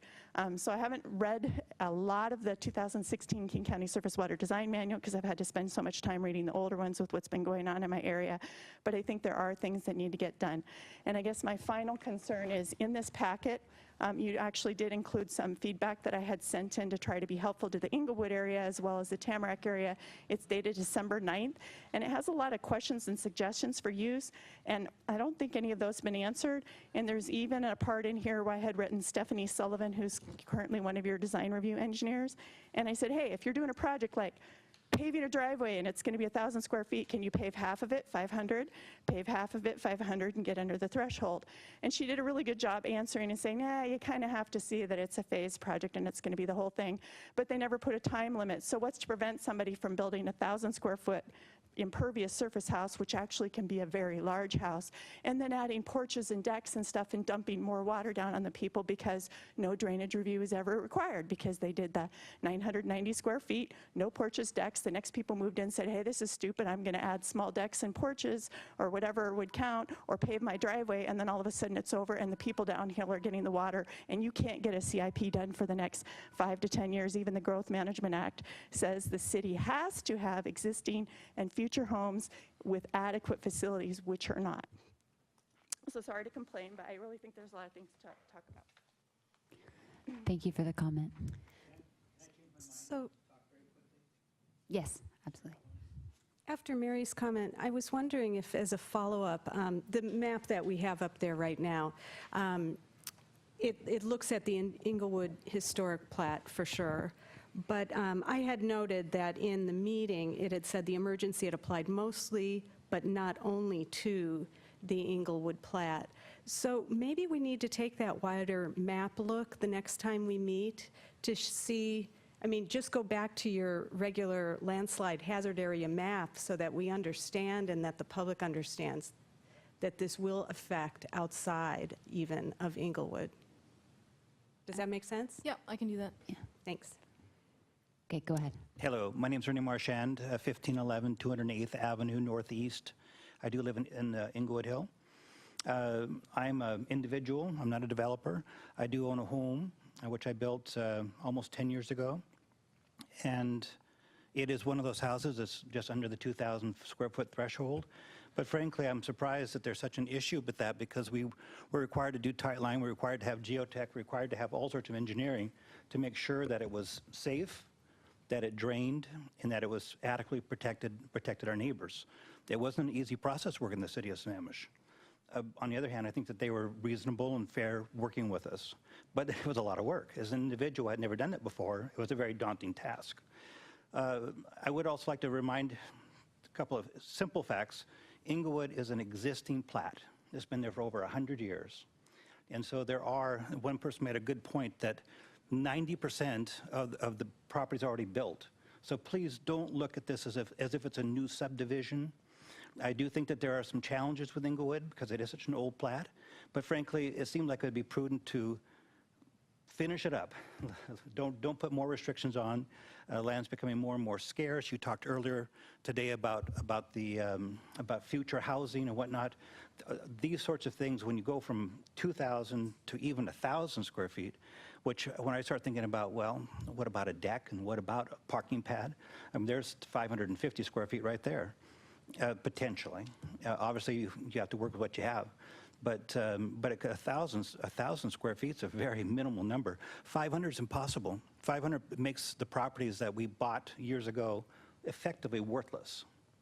And it's a shame because we need more housing, and we want to build a community and be part of a community, but 500 square feet is an unrealistic number. So I would hope you would at least consider the 1,000 square foot threshold at a minimum. And Tawny, if you can somehow come up with a little bit more than that, because again, considering I don't think it's extravagant to talk about a parking pad or a modest deck. We're talking about that 1,000 square foot footprint. That's a pretty small footprint. But that said, I think the city's always had sufficient rules, regulations, codes, permitting, enforcement to make sure that whoever builds a home in a difficult area, that they comply with the codes and they comply with the rules and they build something safe. And again, my personal experience, which started, like I said, almost 10 years ago, it was not an easy process. The geotech, the work, the engineering, it was all very substantial and very serious. It was not a frivolous thing. It wasn't just, oh, let's just shuffle the papers around to get under that 2,000 square foot. We still did tight line. We still had to do all those processes. So I'm actually surprised that Inglewood's been singled out, especially now that they've been able to improve the stormwater drainage system. That's a significant, and that's very understated, I think, at least at this meeting. I'm sure you're very much aware of it, but that was a very significant project, and certainly very significant and critical to Inglewood Hill. All right, thank you very much. And Tawny, thank you very much for over the years, you've always been very informative and helpful. Thanks. Thank you for the comment. Okay, I think that ends our public comment period, unless there's anyone else in the public who'd like to speak. Oh, Mr. Stickney. I've got a housing comment, but I can save it for the next meeting if you want, for the lateness of the hour. If you would, that would be helpful, but it's not required. You sure? Okay. Is there anyone else? All right, so I'll close the public comment period, and we're coming up on our 9 o'clock hour. So I think I would like to wrap up by asking Tawny for more time. I realize that it's a burden for staff to have to be delayed, but I think we do need at least one more work session where we can talk about, what Commissioner Anderson said. Let's look at the whole city. Let's make it more broad. Let's look at all the critical drainage areas. And then I think a lot of what Commissioner Garrison said relating to like the subdivision and the subdivision versus an addition and small projects versus big projects. And we heard that Inglewood is 90% built out, but if we apply this to the rest of the city, is that still the case? Do you know what I'm trying to say? So I'm going to come back with a larger map showing the areas of critical drainage areas. So that also includes areas draining to Pine Lake and Beaver Lake. And I'm also going to come back with a little bit more legal definition of reasonable use that might help your decision making. What would also be helpful for me is to see, I don't know if we want to say the plans or a picture or something that shows what 1,000 square foot impervious surface dwelling looks like. I've got a lot of Pinterest sites on that. I think that would be helpful. Because when you say 1,000 square feet, at first I'm thinking 1,000 square foot house. That's not what it means. It means 1,000 square feet of impervious surface on the ground. And I think we need to see what that looks like. Sure. So, and I would entertain anything else from the other commissioners that you guys want to see.